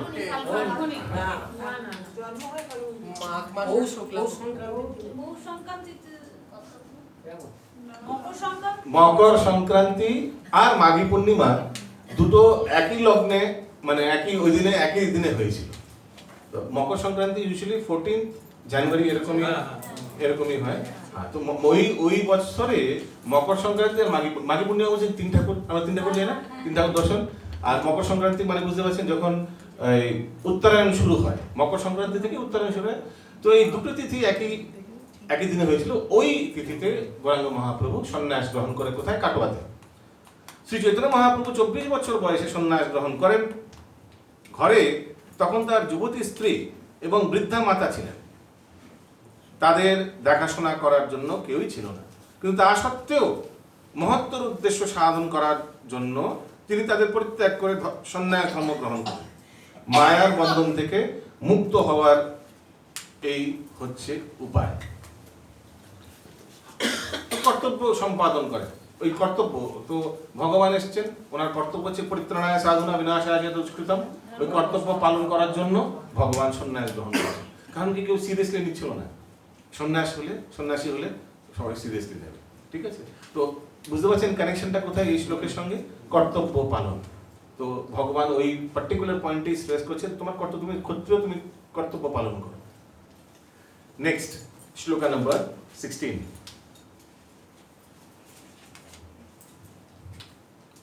नासतो विद्यते भावो ना भावो विद्यते सता उभयोरपि दृष्टवन्तः स्वनयोः तत्त्वदर्शिभिः। यस माताजी আপনি পড়ুন অনুবাদ। যারা তত্ত্বদ্রষ্টা তারা সিদ্ধান্ত করেছেন যে অনিত্য জড় বস্তুর স্থায়িত্ব নেই এবং নিত্য বস্তু আত্মার কখনো বিনাশ হয় না। এক সেকেন্ড, এই অবধি বুঝতে পেরেছেন? আরেকবার সবাই পড়ুন নিজে নিজে। না না না, মনে মনে। অনিত্য জড় বস্তুর স্থায়িত্ব নেই, মানে শরীরটি, এবং নিত্য বস্তু আত্মার কখনো বিনাশ হয় না, ঠিক না? ইজি না? আগে পড়ুন। তারা উভয় প্রকৃতির যথার্থ স্বরূপ উপলব্ধি করে এই সিদ্ধান্তে উপনীত হয়েছে। তারপর প্রতি মুহূর্তে এই জড়দেহ, তারা উভয় প্রকৃতির যথার্থ স্বরূপ। উভয় প্রকৃতির মানে দুটো প্রকৃতির কথা বলা হয়েছে, পরা অপরা, এগুলো সব বিবেচনা করে এই সিদ্ধান্তে যে এসছেন, ঠিক আছে? কারেক্ট। প্রতি মুহূর্তে মাতাজি, প্রতি মুহূর্তে এই জড়দেহের পরিবর্তন হচ্ছে, এই দেহের কোনো স্থায়িত্ব নেই। আধুনিক চিকিৎসা বিজ্ঞানের সাহায্যেও জানা যায় বিভিন্ন জীবকোষের ক্রিয়া প্রতিক্রিয়ার ফলে প্রতি মুহূর্তে জীব দেহের অবিরাম পরিবর্তন হচ্ছে। তার ফলে জীব দেহ শিশু অবস্থা থেকে ক্রমে ক্রমে পূর্ণ যৌবনে বিকশিত হয় এবং অবশেষে বৃদ্ধ অবস্থায় উপনীত হয়। কিন্তু দেহ ও মনের সব রকম পরিবর্তন হওয়া সত্ত্বেও জীবের প্রকৃত সত্তা আত্মার কোনো পরিবর্তন হয় না। জড় দেহ ও সনাতন আত্মার মধ্যে এটি হচ্ছে পার্থক্য। দেহের প্রকৃতি হচ্ছে চির পরিবর্তনশীল আর আত্মা হচ্ছে চির শাশ্বত সনাতন। এই সিদ্ধান্ত নির্বিশেষবাদী ও সবিশেষবাদী উভয় শ্রেণীর তত্ত্বদ্রষ্টা স্বীকার করেছে। হরে কৃষ্ণ। ইনফ্যাক্ট আমি এক প্রবচনে শুনেছি আমাদের পরবর্তী দেহ কি হবে সেটাও কিন্তু প্যারালালি রান করছে। মানে বুঝতে পারছেন কি বলছি? আমাদের মন বুদ্ধি অহংকার সূক্ষ্ম দেহের পরিস্থিতি অনুযায়ী আমাদের পরবর্তী দেহ কিন্তু আমাদের সাথে সাথেই চলছে। মানে এখন যদি আমার মৃত্যু হয় সেই দেহটা আমি প্রাপ্ত করব, কেন? আমার মানে ওটা চেঞ্জ হচ্ছে। মন বুদ্ধি অহংকার, আপনারা অ্যাম্পলিফায়ার দেখেছেন? অ্যাম্পলিফায়ার কোনো মিউজিক এরকম এরকম করে ওঠে, এরকম অ্যাম্পলিফায়ার দেখেছেন এরকম, ঠিক তেমনই মন বুদ্ধি অহংকারের উপর নির্ভর করে আমাদের কিন্তু একটি দেহ অলরেডি রেডি আছে। এখনই যদি আমাদের মৃত্যু হয়, আবার কিন্তু আমাদের কর্ম আলাদা হচ্ছে, এখন আগামী দিনে আরো কর্ম আলাদা হবে, তো সেটাও চেঞ্জ হবে, সেটাও সেইভাবে পরিবর্তন হচ্ছে, বুঝতে পারছেন, সেইভাবে সেটাও পরিবর্তন হচ্ছে, তো সেটাও রেডি থাকে। ওই জন্যই পরম পুরুষ প্রভু মানে ওই ট্রানজিশনটা খুব স্মুথ, কারণ কি রেডি আছে, अभी चाहिए आपको अभी मिल जाएगा, नेक्स्ट बॉडी रेडी है রেডি আছে আর কি, ঠিক আছে। বাবার যাওয়ার কোনো চান্স নেই। না না, হতে পারে সেই দেহটা চিন্ময় দেহ, সেটা হতে পারে না, হয়তো আপনার এখন যে পরিস্থিতি আপনি চিন্ময় দেহ সেটা প্যারালাল রান করছে, মানে আপনার স্থিতি একদম চিন্ময় স্থিতি, সেটা হতে পারে। সে কারণে প্রভু হ্যাঁ আমাদের আমরা যখন আসি হ্যাঁ তখন ভগবান বলছেন যে আমরা জীব হ্যাঁ যখন ব্রহ্মাণ্ডে আসেন হ্যাঁ তখন তিনি তার কর্ম এবং স্বভাব নিয়ে আসেন, হ্যাঁ স্বভাবটার অনুযায়ী আমরা দেহগুলো পাই। অ্যাবসলিউটলি হ্যাঁ, ইয়েস। ওই জন্য আপনি দেখেছেন এই যারা জোম্যাটো যারা ব্যাগ ট্যাগ নিয়ে পিছারেদের পিছনে একটা বিশাল বড় একটা স্কোয়ার রঙের ব্যাগ, বিশাল বড় ব্যাগ পেছনে, ঠিক তেমনই যখন কোনো শিশু জন্মগ্রহণ করেন তার মাতৃগর্ভে, ঠিক ওরকম একটি ব্যাগ নিয়ে জন্মগ্রহণ করেন। আপনার দেখিনি তো কখনো? হরে কৃষ্ণ। কেন? ওই সেই ব্যাগটি কিসের? মন বুদ্ধি অহংকার। তার পূর্ব শরীরের অন্তিম সময় যে মন বুদ্ধি অহংকারের স্থিতি ছিল সেটা নিয়ে কিন্তু সে এসছে। ঠিক উদাহরণ দিচ্ছেন ব্রজবিহারী প্রভু, যেমন অ্যাকাউন্টস কারা অ্যাকাউন্টসের স্টুডেন্ট ছিলেন, আছেন? অ্যাকাউন্টস ব্যাকগ্রাউন্ড, তো অ্যাকাউন্টসে একটা থিওরি ছিল না, last years closing balance is this years opening balance. শুনেছেন না না প্রভু, আমরা সব সায়েন্সের স্টুডেন্ট। আচ্ছা, তো last year closing balance, this years opening balance. গত বছরে ধরুন আপনার ব্যাংকে মানে গত ফাইন্যান্সিয়াল ইয়ারে 1 লাখ টাকা ছিল, তো এই বছর যখন ওপেনিং হলো ওটাই থাকবে না? ঠিক তেমনি গত জীবনে আপনার মন বুদ্ধি অহংকারের এই পজিশন ছিল, তারপরে মৃত্যু হয়ে গেল, এবার নতুন যখন জন্মগ্রহণ করেছে নতুন শরীর নিয়ে, সেই পরিস্থিতিটা কিন্তু সেই মানে প্রবেশ হয়েছে। ওই জন্য কেউ কোনো শিশু দেখবেন খুব ভালো, ছোটবেলা থেকে কীর্তনে খুব পারদর্শী, কেউ সুইমিং জানে, কেন? আগের জন্ম ওইভাবেই ছেড়েছিল, হয়তো মনুষ্য ছেড়েছিল বা হয়তো অন্য দেহ ছেড়েছিল, কিন্তু ওই স্থিতিতে ছেড়েছিল, ওই তার ক্লাস ক্লোজিং ব্যালেন্স ছিল মন বুদ্ধি আর অহংকার, সেটাই নতুন শরীরে প্রবেশ হয়েছে। সো ওই জন্য we are all different traits. শিল প্রভুপাদ ইউজ করেন বৈচিত্রতা, ইংলিশে বললেন ভ্যারিগেটেডনেস, এরকম ইংলিশ, হরে কৃষ্ণ, মানে ওই জন্য খুব মানে ভেরি এক্সট্রাঅর্ডিনারি ইংলিশ শিল প্রভুপাদ ইউজ করেন, বৈচিত্রতা। ওই জন্য we are all different. Why? আমাদের এই তিনটের পারমুটেশন কম্বিনেশন সবার আলাদা, এখনো আলাদা। ওই জন্য আমাদের কথা, ব্যবহার, চিন্তাধারা, মানসিকতা সব আলাদা। ভগবান এটা পছন্দ করেন বৈচিত্রতা। হরে কৃষ্ণ বাবু, বলছে আমরা আগের মায়ের যেটা মন বুদ্ধি অহংকার যেগুলো আমার আগের জন্মে যেটা ছিল, এই জন্মতে এই মায়েরটাই পাবো, এই মায়ের যে মন মায়ের মতো মন বলে না, মায়ের মতো হয়েছে মনটা বা এরকম ধরনের কিছু। Not necessary.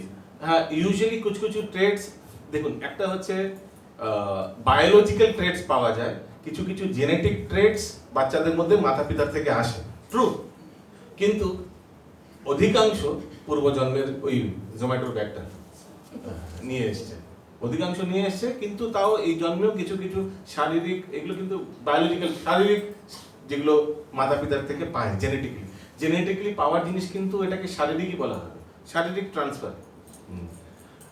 ওই জন্য অনেক কিছু ডিপেন্ড করে যে কেন আমরা এখন এই পরিস্থিতিতে আছি, এই মাতা, এই পিতা, এই স্ত্রী বা এই পতি, এই শিশুদের কেন পেয়েছি আমরা, অনেক কিছু কারণ ডিপেন্ড করে, অনেক কিছু। এগুলো চিত্রগুপ্ত সব এগুলো পান, সব দেখে লাস্টে ফিক্স করেন, ঠিক একে না ওখানে পাঠাও, একদম পারফেক্ট জায়গা, একে না ওখানে পাঠাও, এরকম। ওই জন্য কখনো মন খারাপ হচ্ছে উচিত না, এ ভগবান কেন আমরা নিজেরাই এরকম করেছি, তেমনই পেয়েছি। এই পরিস্থিতিতে বলছিলেন প্রভু, যে এক মিস্ত্রি ছিল, কন্ট্রাক্টর, অনেক বছর সে এক প্রমোটারের আন্ডারে চাকরি করেছে, কন্ট্রাক্টর, অনেক বিল্ডিং বানিয়েছে, আর ভাল লাগছে না, 40 বছর বাবু আপনার আন্ডারে কাজ করেছি, এবার আমায় ছেড়ে দিন, আমি রেস্ট নিতে, বয়স হয়ে গেছে, ছেলেমেয়েরা বড় হয়ে গেছে, এখন আর কি করবো কাজ। বলছি না, তুমি এক কাজ করো, তুমি লাস্টে একটা বাড়ি বানিয়ে দাও। বলছি প্রভু আর ইচ্ছে করছে না। বলছে না, প্লিজ একটা বাড়ি বানাও ভালো করে। তার ইচ্ছেই করছে না, সে অনিচ্ছা সত্ত্বে 3rd ক্লাস ইট, 3rd ক্লাস সিমেন্ট, বালি নিয়ে এসে কিছুভাবে বানিয়েছে। যখন বানিয়ে দিয়েছে, প্রমোটারের কাছে গেছে, তো প্রমোটার বলছে তুমি আমার জন্য 40 বছর কাজ করেছো, হ্যাঁ এই চাবিটা তোমার, এই বাড়িটা তোমার। আরে, আগে বলতেন ভালো জিনিস দিয়ে বানাতাম, ঠিক না? হ্যাঁ, থার্ড ক্লাস ইট, third class cement, third class দিয়ে বানিয়েছি, এখন বলছেন এটা আমার। হ্যাঁ, ঠিক তেমনই কিন্তু আমাদের পরিস্থিতি। এই আমাদের জীবনের বালি, সিমেন্ট, ইট যা আছে এর কিন্তু দায়ী আমরাই কিন্তু যেভাবে কর্ম করেছি সেই অনুযায়ী কিন্তু আমরা এইসব কম্বিনেশন পারমুনেশন, এরকম স্ত্রী পুরুষ, এই ফ্যামিলি, ঘর, পরিস্থিতি, আশেপাশের প্রতিবেশী ওই অনুযায়ী পেয়েছি। তো ভগবানকে দোষ দিয়ে কোনো লাভ নেই। ওকে, আর একটা ভালো উদাহরণ না থাক, অনেক উদাহরণ দিতে টাইমই চলে যাবে।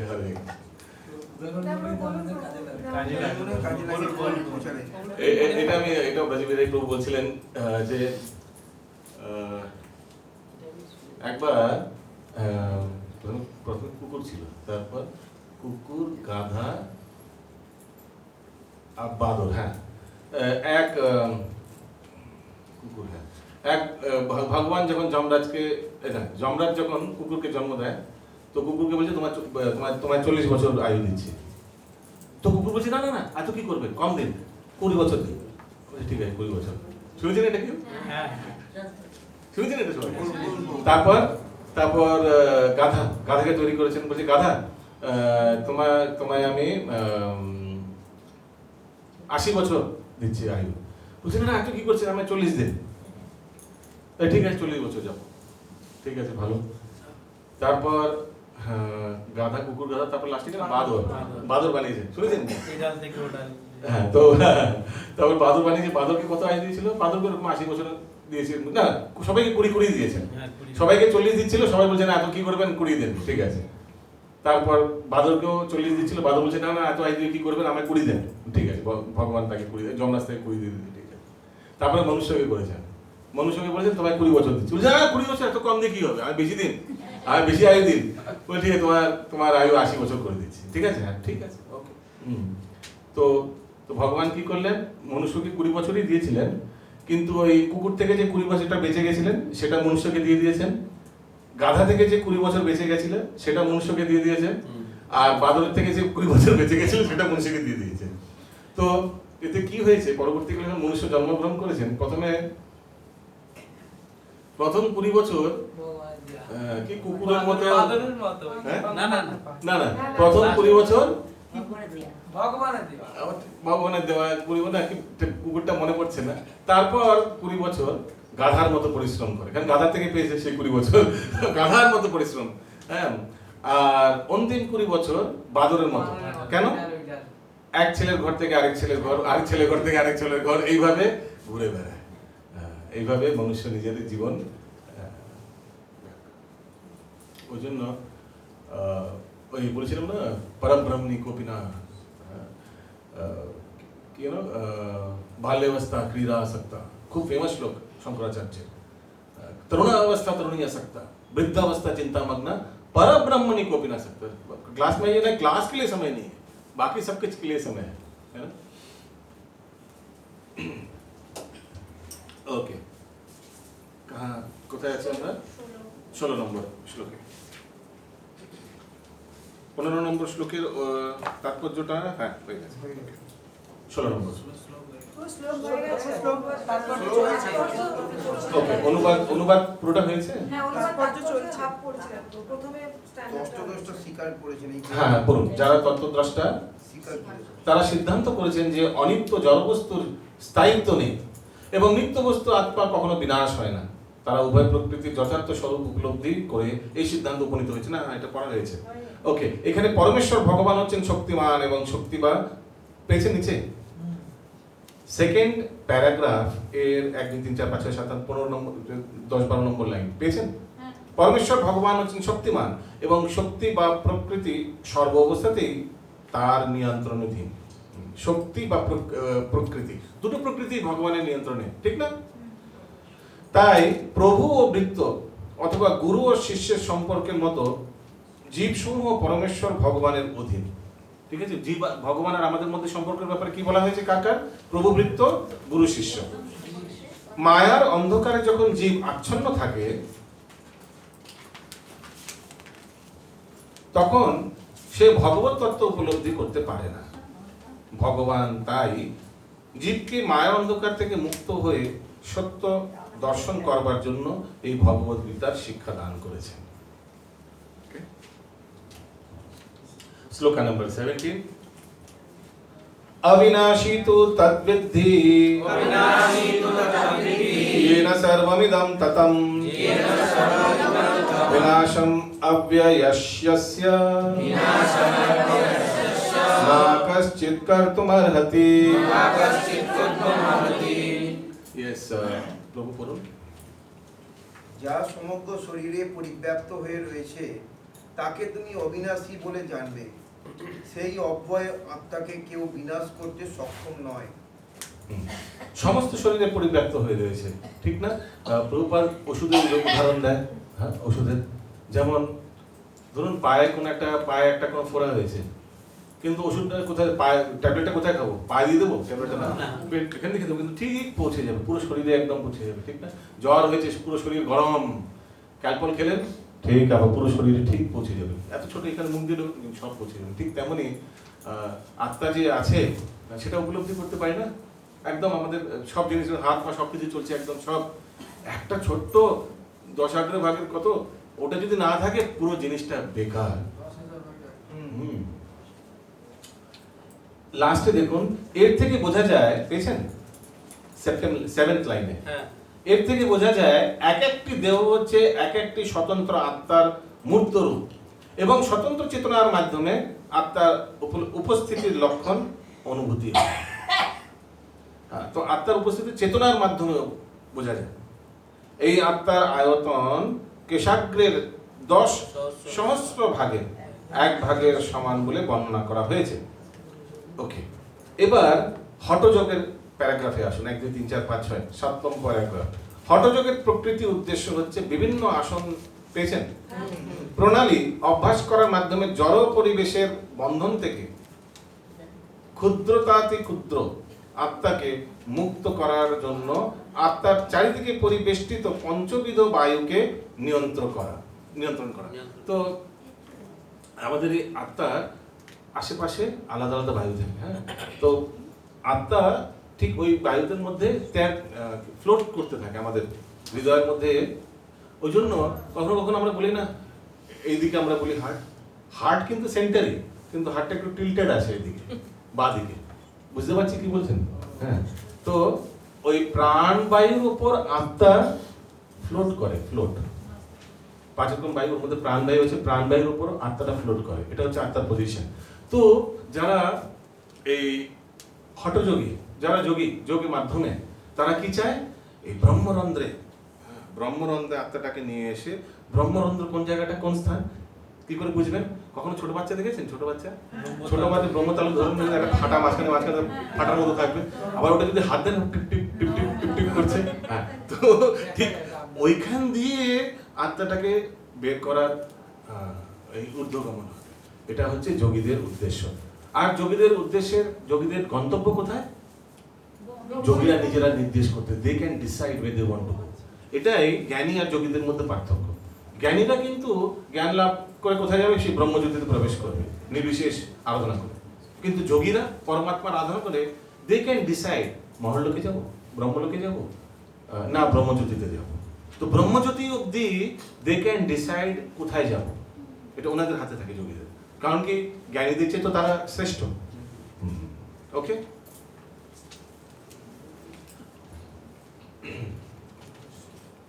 কিন্তু দুর্ভাগ্যবশত দেহাত্মার এই অতি উন্নত বিজ্ঞানকে তথাকথিত যোগীরা এক অতি বিকৃত রূপ দান করে। বিকৃত রূপ কি হঠযোগীর? হ্যাঁ, এগুলো শরীরের জন্য করা হচ্ছে, এগুলো করে হঠযোগ। কিন্তু এগুলো দেখবেন এখন নর্মাল যে হঠযোগ দেখবেন, হঠযোগ সব যোগা সেন্টার, হঠযোগ সেন্টার এগুলো লিখছেন এই শরীরকে। কিন্তু যোগ মানে হচ্ছে ভগবানের সঙ্গে সম্পর্ক গঠন করা, তার কোনো নামগন্ধ নেই এইসব সেন্টারে। হ্যাঁ, ওই জন্য লেখা হয়েছে, কিন্তু দুর্ভাগ্যবশত দেহাত্মার এই অতি উন্নত বিজ্ঞানকে তথাকথিত হঠযোগীরা এক অতি বিকৃত রূপ দান করে জাগতিক সুখ ভোগ ও ইন্দ্রতৃপ্তির বাসনায় প্রয়োগ করেছে। ভালো করে ইন্দ্রতৃপ্তির বাসনা কেন? ভালো করে ভালো থাকবো, ভালো আয়ুটা আর ভালো সুস্থ থাকবো। সুস্থ থাকলে কি হবে? ইন্দ্র সুখ ভালোভাবে ভোগ করতে পারবো। ওই জন্য বৃদ্ধাক্ষ হলেও এসব যোগ, এসব এক্সারসাইজ বগেরা মানে কেন কি মনে রাখবেন, শরীর বৃদ্ধ হয়েছে কিন্তু ইন্দ্রতৃপ্তির বাসনা নয়। হ্যাঁ, ইন্দ্রতৃপ্তির বাসনা নয়, ভুল ধারণা। এই জন্য প্রভুপাদ একটি উদাহরণ দেন। কি উদাহরণ দেন? আকবরের কোথায় কোন এক রাজ্যে কেউ মরা অবস্থায় ছিল, ঠিক না? কিছু এরকম। হ্যাঁ, তো ওনার মেয়েকে নিয়ে যেতে বলেছিলেন। হ্যাঁ, কন্যাকে তো আকবর গেছেন, রাজা গেছেন তার বাড়িতে। সে খুবই গরিব, তার বাড়িতে রাজা গেছেন। রাজাকে কোথায় দেখবে? ভাই আমরা সৌভাগ্য, রাজা এসেছেন। কি সেই মরম সজ্জায় ব্যক্তি কাকে দেখছেন? মেয়েকে দেখছেন। হরে কৃষ্ণ। তো ইন্দ্রিয় ভোগের বাসনা কিন্তু বার্ধক্য এলে চলে যায়, এটা ভুল ধারণা। হরে কৃষ্ণ বাবু, হ্যাঁ। একটা প্রশ্ন করবো। বলছি যে প্রভুপাদের একটা উদাহরণ শুনেছিলাম যে প্রভুপাদ বলছেন যে ভগবত ভক্ত যারা, তারা শরীরটাকে মন্দিরের মতন মনে করবে, কারণ ওখানে আত্মা রয়েছে। আর যাতে আমরা ভক্তি করতে পারি দীর্ঘদিন ধরে, তো তাই জন্য আমাদের উচিত যে, মানে আমি এটা জানি না ঠিক কোন অ্যাঙ্গেলে প্রভুপাদ বলেছেন, যে আমাদের উচিত যে আমাদের শরীরটাকে মানে ঠিক রাখার জন্য যেটা করা, ওটা করা দরকার। একদম। তো আবার এখানে শুনছি যে যারা এই যে প্রাণায়াম বা ব্যায়াম বা যোগ এগুলো করেন, তারা তাদেরও উদ্দেশ্য হচ্ছে যে শরীরকে সুস্থ রেখে ইন্দ্রিয় তৃপ্তি করা। তো দেখুন, ভক্তরা ভক্তি যোগ করবে, কিন্তু সাথে সাথে শরীরকে একটু ফিট রাখার জন্য এগুলো করবে, সাথে সাথে সাইমালটেনিয়াসলি। যোগীরা কি করছেন? ভগবত প্রাপ্তির জন্য হঠযোগ করছেন। So there is a difference. হঠযোগ মানে অরিজিনাল হঠযোগ করছেন, মানে যোগাসন করে এই ব্রহ্মরন্ধ্র থেকে আত্মাটাকে, কিন্তু কিসের জন্য? ভগবত প্রাপ্তির জন্য। যদিও এটা নিম্নতর। কেন? কারণ কি, তারা পরমাত্মার আরাধনা করছেন, ধ্যান করছেন। 400 ফর্ম পরমাত্মা বিষ্ণুর ধ্যান করছেন। তো আর ভক্তরা কি করছেন? ভক্তরা ভগবান শ্রীকৃষ্ণের ধ্যান করছেন, তার লীলা পুরুষোত্তম ভগবান শ্রীকৃষ্ণের ধ্যান করছেন। আর শরীরটাকে ঠিক রাখতে হবে, কারণ শরীর ঠিক না থাকলে, সত্যি কথা বলছি, জব করতে ইচ্ছে করে না, ঠিক না? আর যদি আপনার প্রচন্ড জ্বর, ম্যালেরিয়া হয়েছে, 16 মালা করতে হবে। কৃষ্ণ, এখন 16 মালা করতে হবে, খাটে শুয়ে করতে হয়। খাটে অপবিত্র জায়গায় শুয়ে কি করবো? নাহলে হবেই না, শেষ। হবেই না, যাই না। আপনারা এমন করে দেখছেন যেমন জীবনে কোনো জ্বর টর হয়নি মনে হয় আপনাদের। আমার তো হয়েছে অনেকবার। তখন সত্যি কথা বলছি, আমার যা চেতনা স্তর, করতে ইচ্ছে করছিল না। কিছুভাবে টেনে টুনে কিছুভাবে শেষ করা হয়েছে। তো ওই জন্য শরীরটাকে ঠিক রাখা খুবই প্রয়োজন, খুবই ইম্পর্টেন্ট শরীরটাকে। ওই জন্য শরীরের জন্য দেখুন কিছু জিনিস এগুলো, আচ্ছা আমি যেগুলো বলবো এগুলো দরকার কিনা আপনারা বলবেন। শরীর, ভক্তদের 2 ঘন্টা জিম করা উচিত, দরকার নেই। ভক্তদের 8 ঘন্টা মর্নিং ওয়াক করা উচিত। হ্যাঁ, ইয়েস, ওয়াই নট? গুড, ভালো মর্নিং ওয়াক। ওকে, আচ্ছা, ভক্তদের বিউটি পার্লারে যাওয়া উচিত। শরীর কোনো দরকার নেই, ভগবান যদি সেটাকে স্বীকার করা যায়। ওকে, কিন্তু এগুলো বেশি বলাও ঠিক না। কেন? কারণ কি পরবর্তীকালে দেখবেন সেগুলোই করছেন। হরে কৃষ্ণ, ভক্তি মার্গে থেকেও সেগুলো হচ্ছে। কিন্তু কিছু জিনিস যেগুলো দরকার নেই, দেখুন যেমন আপনি দেখতেই পাচ্ছেন কোনো একটা ভাড়ার ঘরে গেছেন, ধরো কোনো ভাড়ায় একটা ঘর নিয়েছেন ভাড়ায়, ঠিক আছে? সেই ভাড়ার ঘরে কি আপনি বেশি কিছু খরচা করবেন? কেন? আর লোকের ঘর ছেড়ে দিয়ে চলে যেতে হবে, ঠিক না? ছেড়ে দিয়ে চলে যেতে হবে, কেন বেশি খরচা করবো? তো ভাড়ার ঘরে এসি লাগাবেন, হ্যাঁ গরম লাগাতেই হবে। ওটা কয়েকটা জিনিস কম্পালসারি, এসি লাগাতেই হবে। এখন নাহলে গরম, ভাড়ার ঘর তো কি হয়েছে, এসি তাও লাগাতেই হবে, ঠিক আছে? ভাড়ার ঘরে আপনি ইটালিয়ান মার্বেল লাগাবেন? কোনো দরকার নেই, ছেড়ে চলে যেতে হবে, পয়সাটা ফালতু যাবে, ঠিক না? তেমন না? তো ওই জন্য কিছু জিনিস যেগুলো না করলে নয়, কিছু করার নেই, কিন্তু বাকি জিনিসগুলো আমরা অ্যাভয়েড করতে পারি। হ্যাঁ, এটাও ভাড়া করে। ইয়েস, করুন। রিমোটটা কি বলছেন? একটু সুইং, মানে এক জায়গায় আসছে না? ওকে, নেক্সট শ্লোকা নাম্বার 18।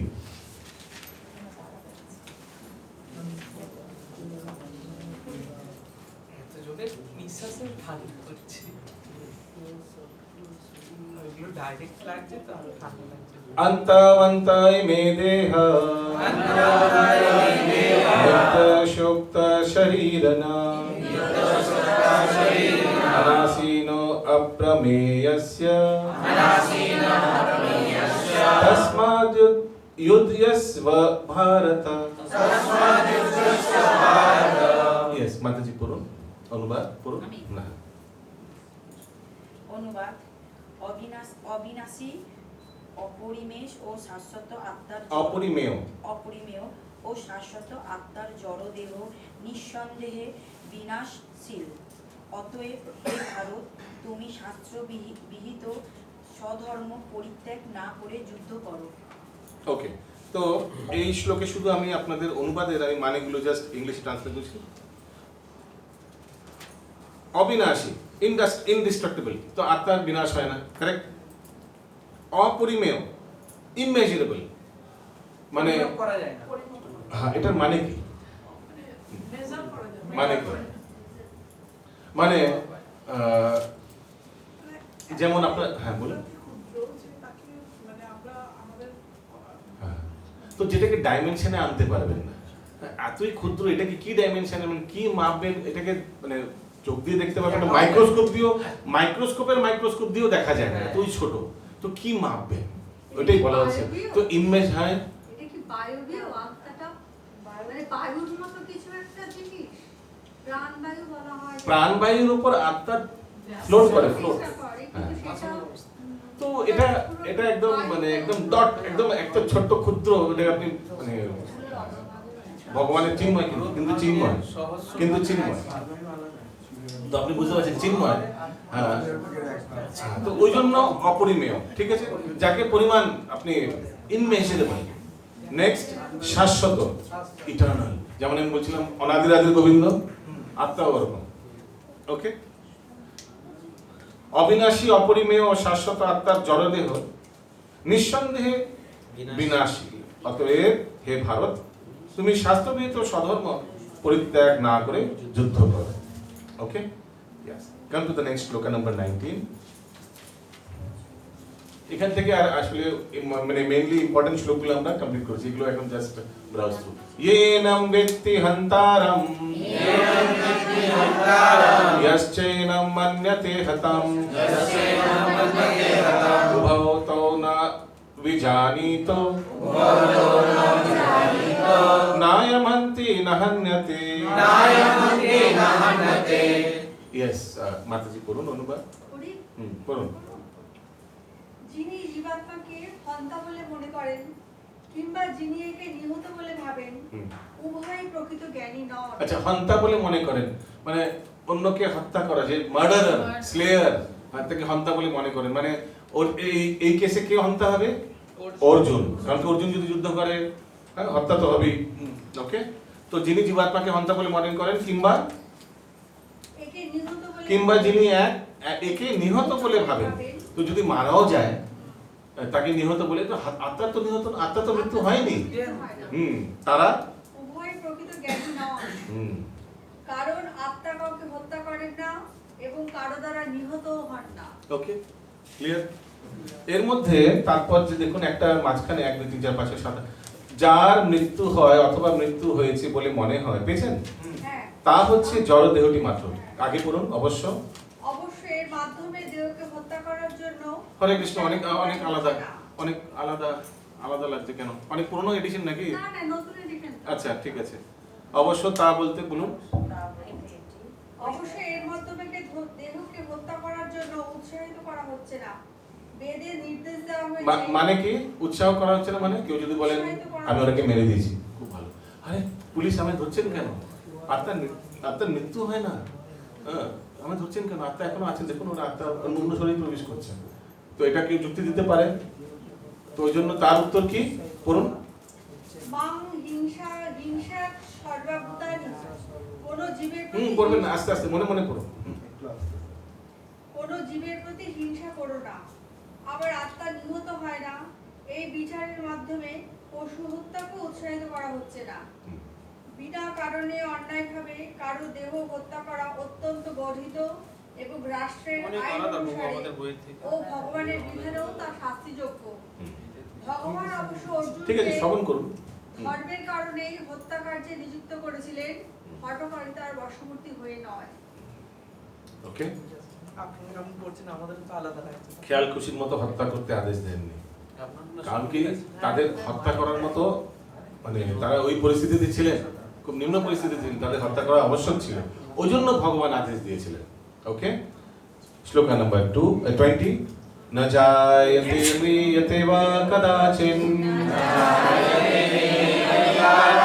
নায়ম ভূত্বা ভবিতা বা ন ভূয়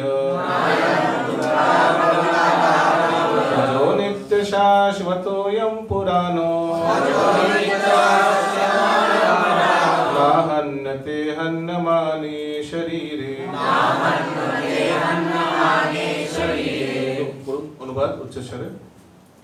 আত্মার কখনো জন্ম হয় না বা মৃত্যু হয় না, অথবা পুনঃ পুনঃ তার উৎপত্তি বা বৃদ্ধি হয় না।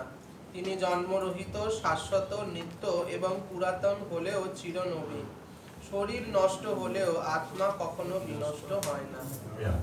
এবার এখানে দেখুন ফার্স্ট প্যারাগ্রাফে দেহজাত সন্তান সন্ততি পেয়েছেন, নিচের দিকে দেখুন, প্রথম প্যারাগ্রাফের নিচের দিকে দেহজাত দেহজাত সন্তান সন্ততিরা, এটা তো হ্যাঁ প্রকৃতপক্ষে ভিন্ন ভিন্ন আত্মা।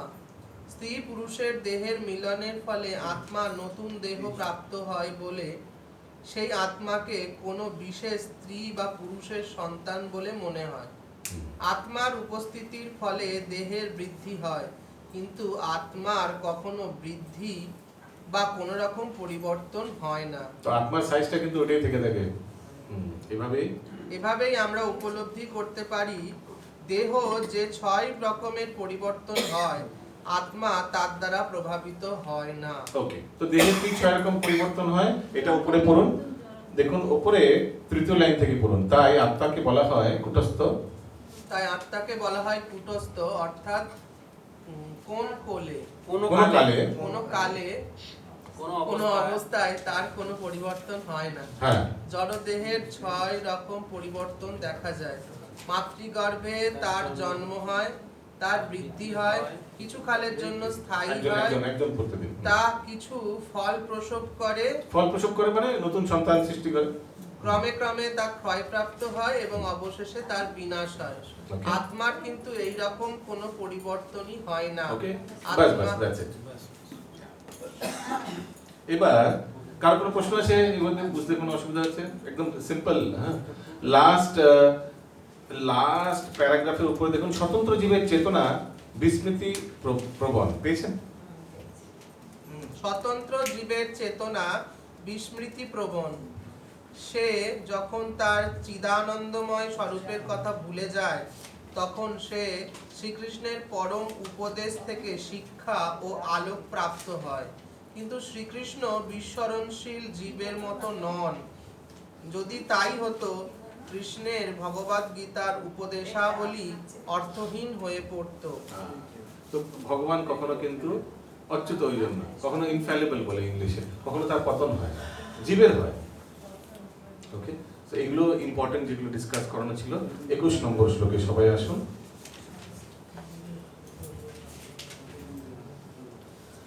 वेदा विनाशिनं नित्यं एनम् अजम् अव्ययम् कथं स पुरुष पार्थ तं घातायति हन्तिकम्। यस माताजी আপনি পড়ুন, মাতাজি আপনি পড়ুন, অনুবাদ পড়ুন উচ্চস্বরে।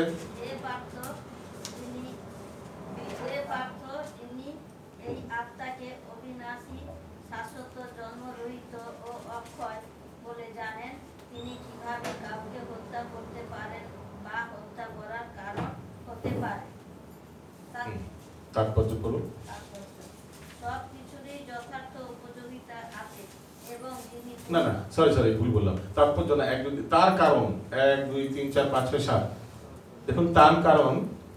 আচ্ছা, আমি আরেকবার অনুবাদটি করছি। হে পার্থ, যিনি আত্মাকে অবিনাশী, শাশ্বত, এক একটা ওয়ার্ড বুঝতে পারছেন, জন্মরহিত ও অক্ষয় বলে জানেন, তার মানে সে ভক্ত না, সে জানেন তো। তিনি কিভাবে কাউকে হত্যা করতে বা হত্যা করতে বা হত্যা করাতে পারে। তো ভগবানকে মাঝখানে একটি প্রশ্ন করছেন, কোন কে? অর্জুন। পড়ুন, তার কারণ তিনি মাঝখান দেখুন, একদম পড়ুন। তার কারণ তিনি বিচারের রীতি অনুযায়ী এই দণ্ড দেন। মানব সমাজের শ্রেষ্ঠ নীতিশাস্ত্র মনুসংহিতাতে খুনিকে প্রাণদণ্ড দণ্ডিত করার নির্দেশ দেওয়া আছে, যে জিনিসটা আমি একটু আগে বলছিলাম। কারণ এই শাস্তি পাওয়ার ফলে সে খুনির মহাপাপের ভার লাঘব হয়, পরবর্তী জীবনে তাকে আর তার ফল ভোগ করতে হয় না। সুতরাং আরেকটা লাভ আছে। কি লাভ আছে? তার এই মৃত্যুদণ্ড দেখে অন্যরা সচেতন হয়ে যায়, আরে বাবা না না না এগুলো করতে পারবো না, ঠিক না? হ্যাঁ, কারণ এই শাস্তি পাওয়ার ফলে পরবর্তী জীবনে তাকে আর তার ফল ভোগ করতে হয় না। সুতরাং রাজা যখন খুনিকে প্রাণদণ্ড দেন তখন তার মঙ্গলের জন্যই তা দেওয়া হয়। তেমনি শ্রীকৃষ্ণ যখন যুদ্ধ করবার আদেশ দেন তখন আমরা সহজেই বুঝতে পারি চরম বিচারের জন্যই তিনি এই হিংসার আশ্রয় গ্রহণ করেছেন। ওকে, আবার অনেকে এরকম উল্টোপাল্টা বলে ভগবান দুই পরিবারের মধ্যে ঝামেলা লাগা। দুই পরিবারের মধ্যে ঝামেলা তো হওয়াই ছিল, কৌরবরা এত দুষ্ট ছিল। শ্লোকা number 22, very very important memory shloka. वाशं शिजीर्णानि यथा विहाय नवानि गृह्णाति नरो अपराणि तथा शरीराणि विहाय जीर्णानि अन्यानि संयाति नवानि देहि। Okay, yes, প্রভু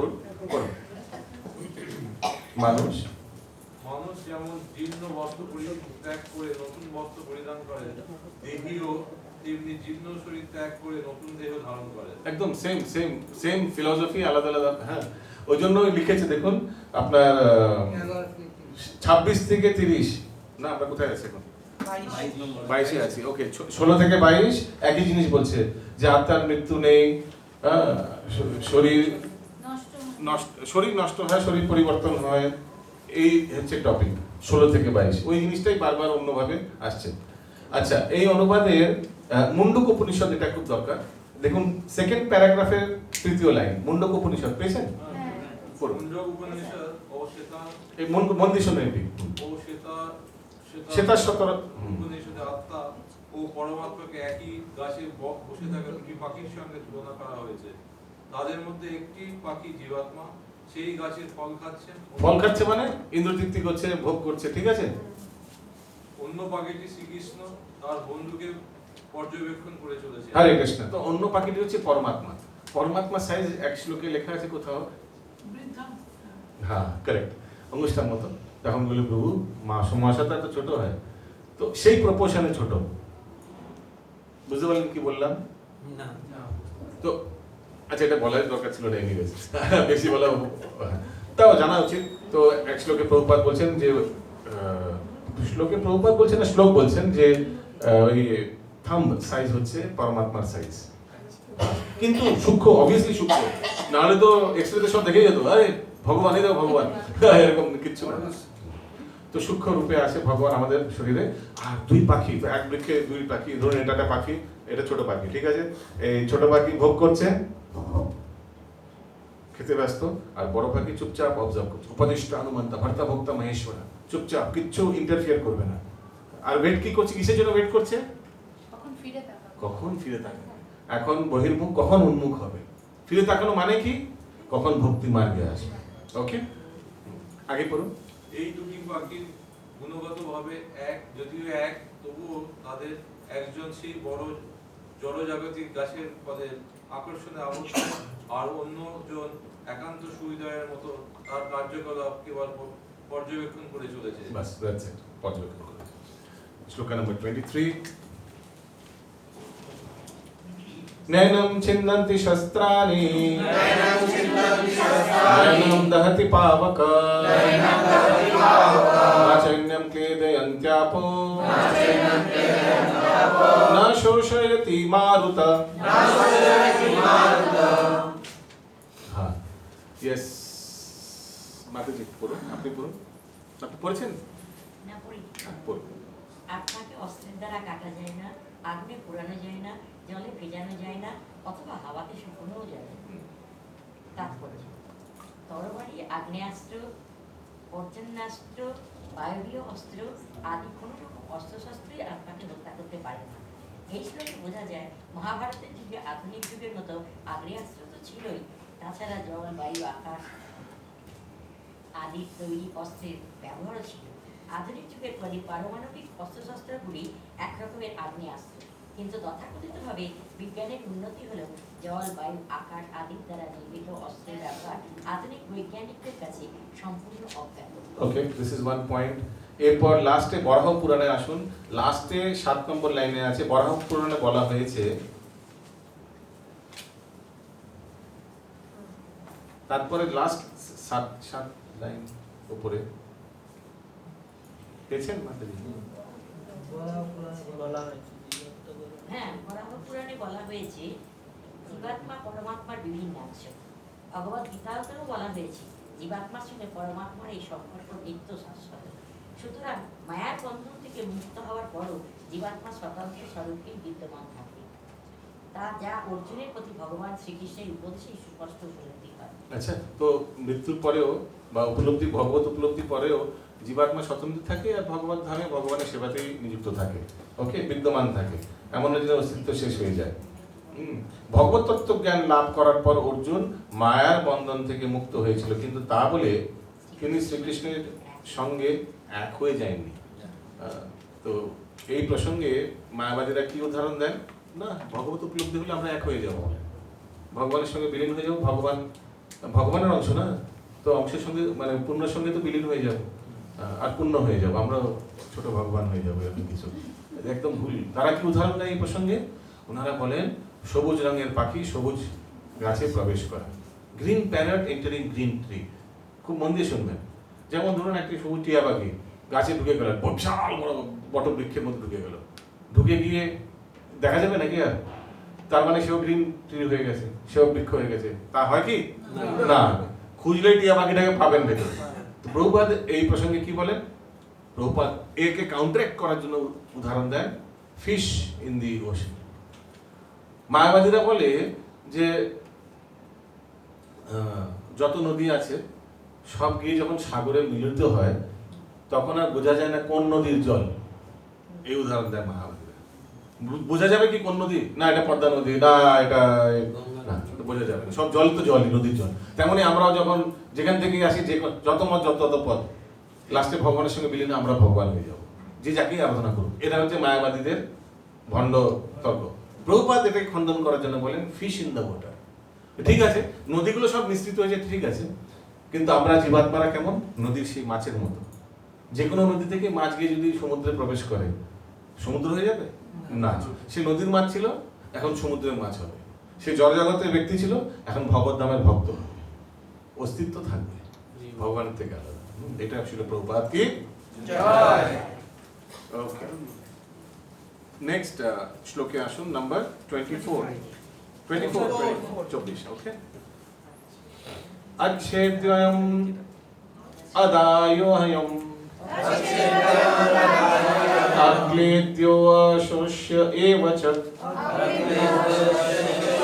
नित्य सर्वगतस्थाणुः अचलोऽयं सनातनः। यस, प्रभु আপনি করুন অনুবাদ। এই আত্মা আচ্ছেদ্য। আচ্ছা, আচ্ছেদ্য মানে ব্রেক করা যায় না, মানে অনেক টুকরা ছোট পিস হবে না, একটা দিয়ে দুটো করা যায় না। প্রভু আমি দেখেছি একটা কীট ছিল, এরকম করছিল, আমি ওটাকে মারলাম, কাটলাম, দুদিকে দুটো গেল। আমি দেখেছি আত্মাকে কাটা যায়, তার মানে না, আত্মাকে কাটা যায় না, আরেকটি আত্মা প্রবেশ করেছে, দুটো আলাদা। কি বললাম বুঝতে পেরেছেন? কি আছে নাকি যোগ নাকি ওটা নাকি কোনটা? কেটে দিলাম মাঝখানে, দুটো হয়ে গেল। তো দুটো যাচ্ছে কি করে? আত্মা নিয়ে যখন, তাহলে যাচ্ছে কি করে?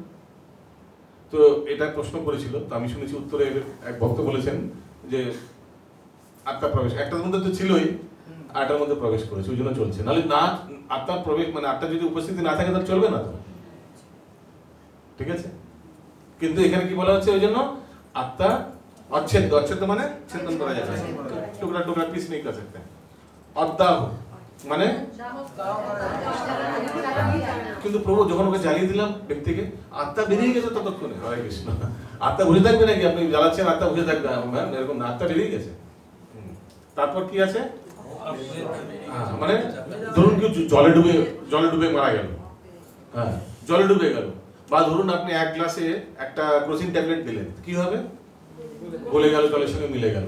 তো যখন কেউ ধরুন সাঁতার জানে না, সে জলে পড়ে গেল, তাহলে সে মারা গেল জলে পড়ে, তাহলে আত্মাটাও মিশে গেল জলের সঙ্গে, এরকম কিছু হয় নাকি? না না, আত্মা বেরিয়ে গেছে নতুন দেহ ধারণ করার জন্য। আর কি আছে, অশস্য মানে শুকনো করা যায়। এটা কি উদাহরণ দেবো? হরে কৃষ্ণ। ধরুন আপনি কি বলবো, মাছের উদাহরণ দিই। ধরুন একটা মাছকে মেরে অনেক লোকে শুকনো মাছ খায়, হরে কৃষ্ণ, নামটা নিয়ে নিলেন, ওকে, গন্ধে থাকা যাবে না আনলে। যাই হোক, তো যখন সেই মাছটাকে যখন ড্রাই করেছে, তো আত্মাটা ড্রাই হয়ে গেছে নাকি ওই সময়? না, আত্মা বেরিয়ে গেছে। হরে কৃষ্ণ। ঠিক আছে, তিনি চিরস্থায়ী, সর্বব্যাপ্ত, অপরিবর্তনীয়, অচল ও সনাতন। ঠিক আছে, কোন জিনিস যেটা বুঝতে পারছেন না, আত্মার ক্যারেক্টারিস্টিক্সে দেখুন, অচল। প্রভু চলে তো, হ্যাঁ, যখন দেহ চলছে তখন চলবে, আর যখন আত্মা যখন পরিবর্তন করছে তখন চলবে। সত্যি কথা বলতে একটা অন্য দেহ প্রবেশ করবে, কিন্তু এমনি এমনি যেই শরীরে আছে সেই শরীরের সঙ্গেই চলবে, ঠিক না?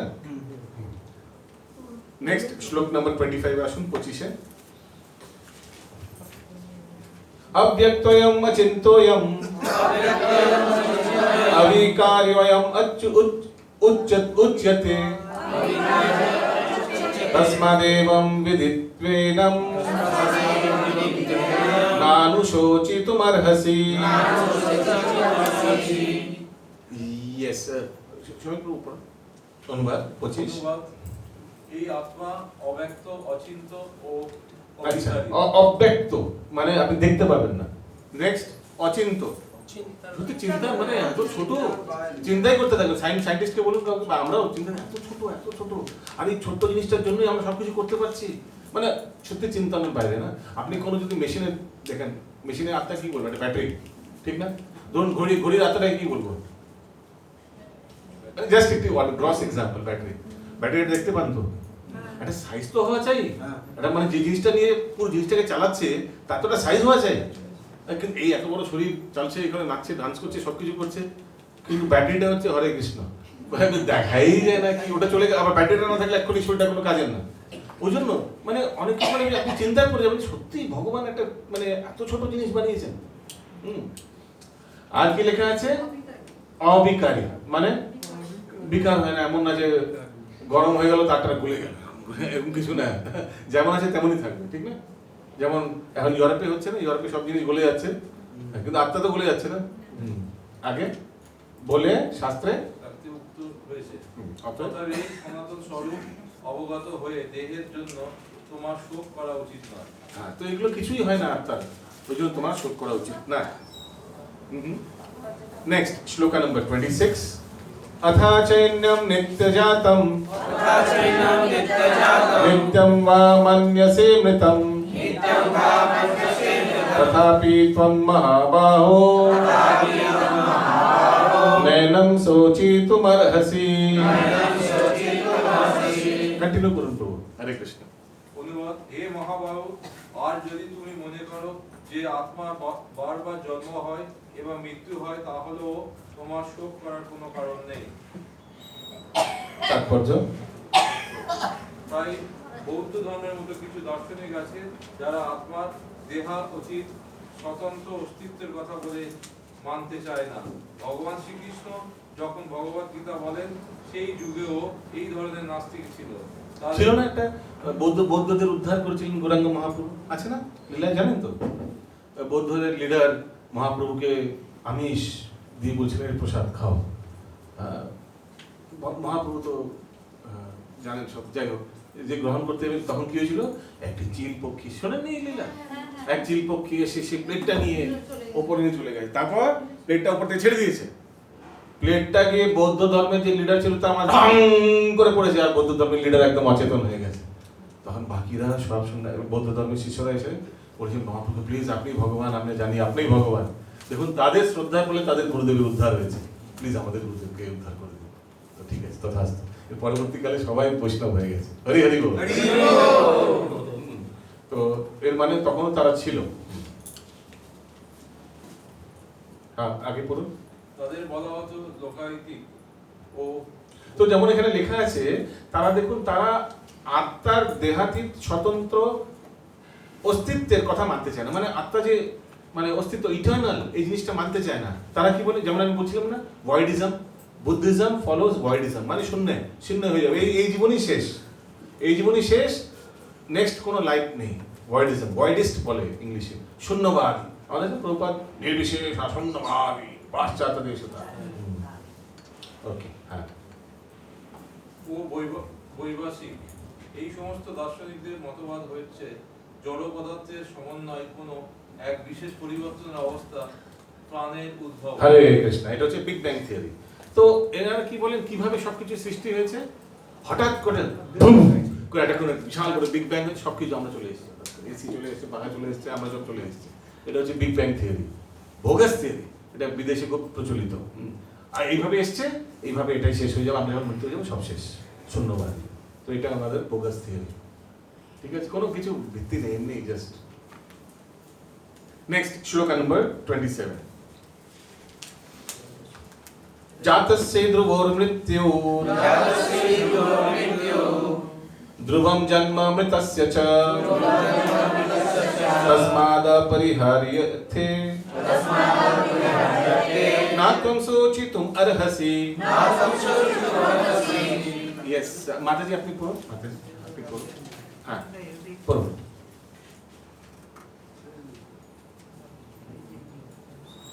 অনুবাদ করুন।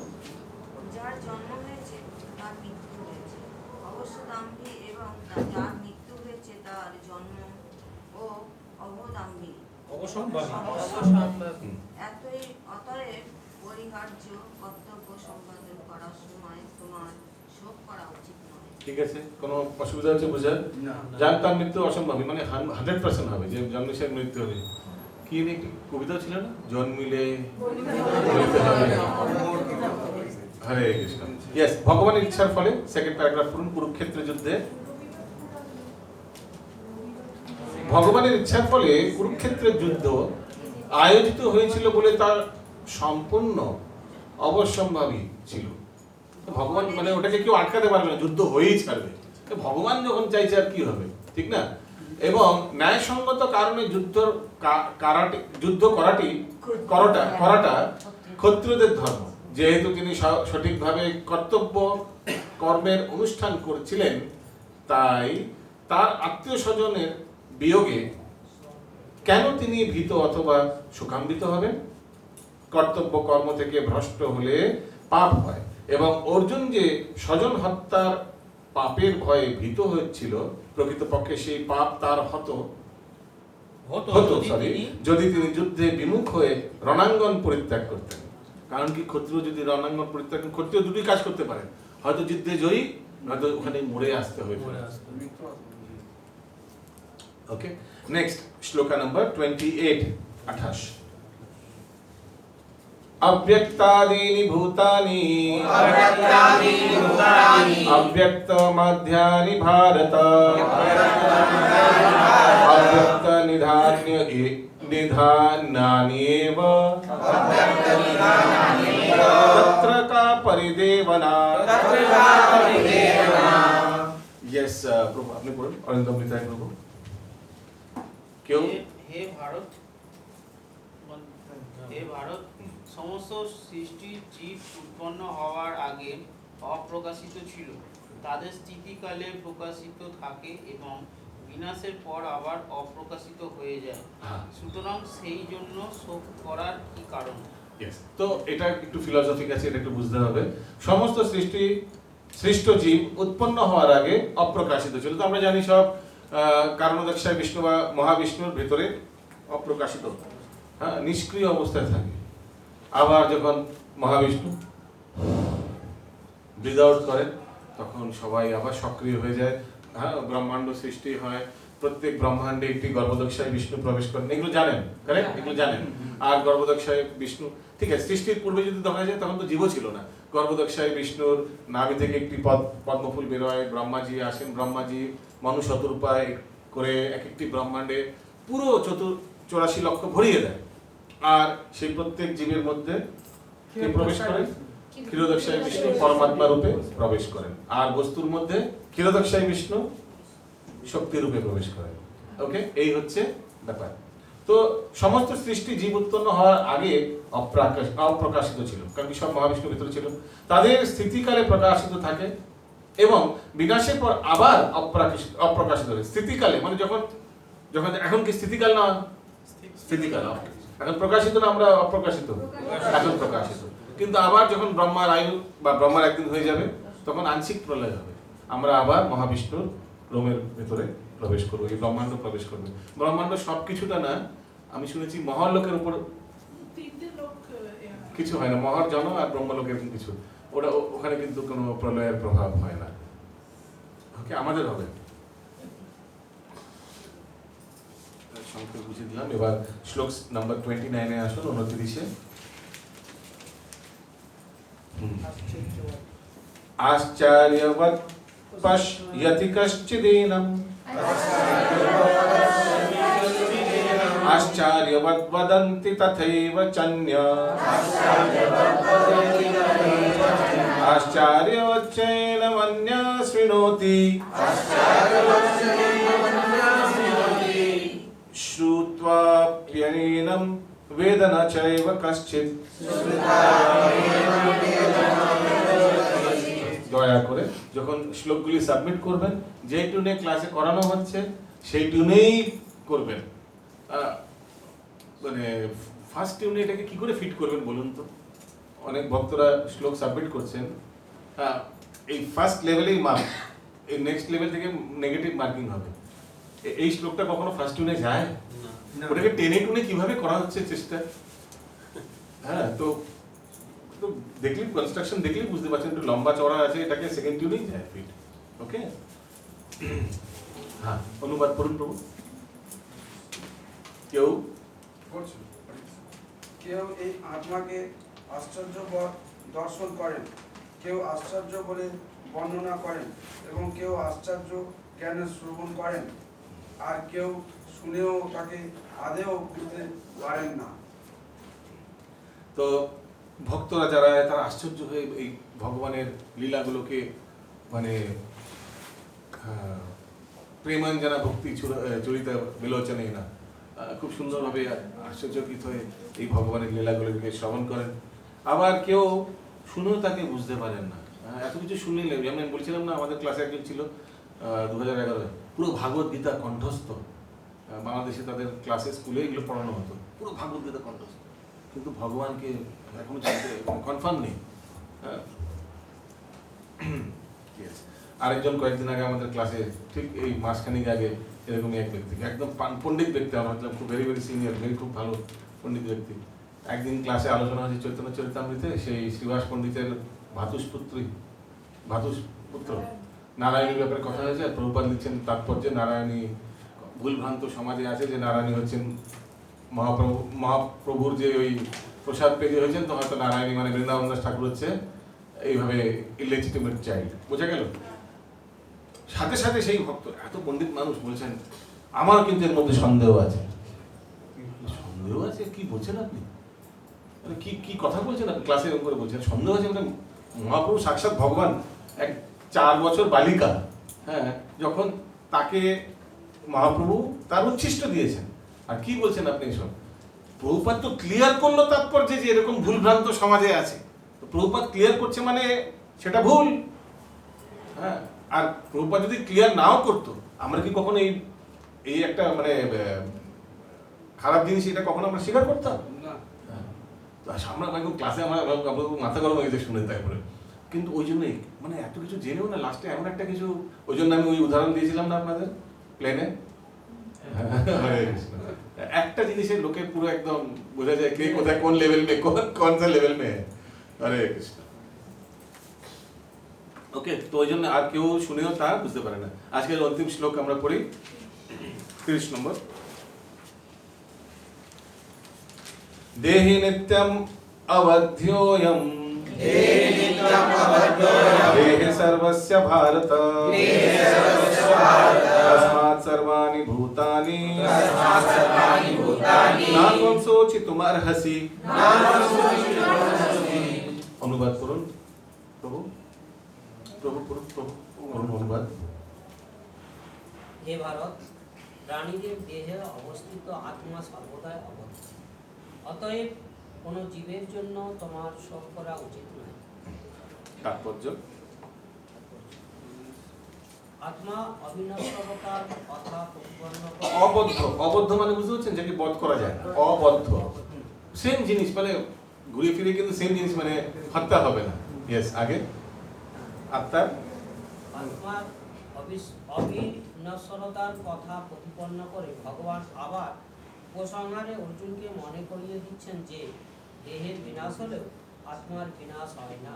দেহ অনিত্য কিন্তু আত্মা নিত্য, তাই দেহের বিনাশ হলেও তা নিয়ে শোক করবার কোনো কারণ থাকতে পারে না।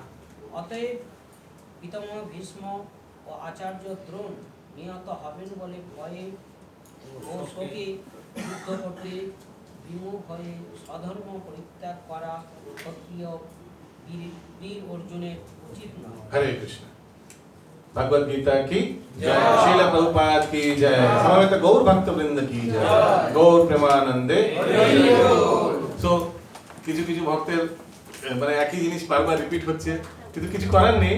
কয়েকটা তত্ত্ব ভগবান রিপিট করেন, প্রভুপাদ বারবার রিপিট করেন, সো দ্যাট আমাদের মগজে ওটা ভালোভাবে যেন ঢুকে যায়, বসে যায়। ওকে, দু তিনটে জিনিস বলার ছিল। এক তো হচ্ছে আমি বলেছিলাম আপনাদের ট্রানজাকশন রিসিট যেটা আপনারা রেজিস্ট্রেশনে করেছেন সেটা ভারতী জয়সওয়াল মাতা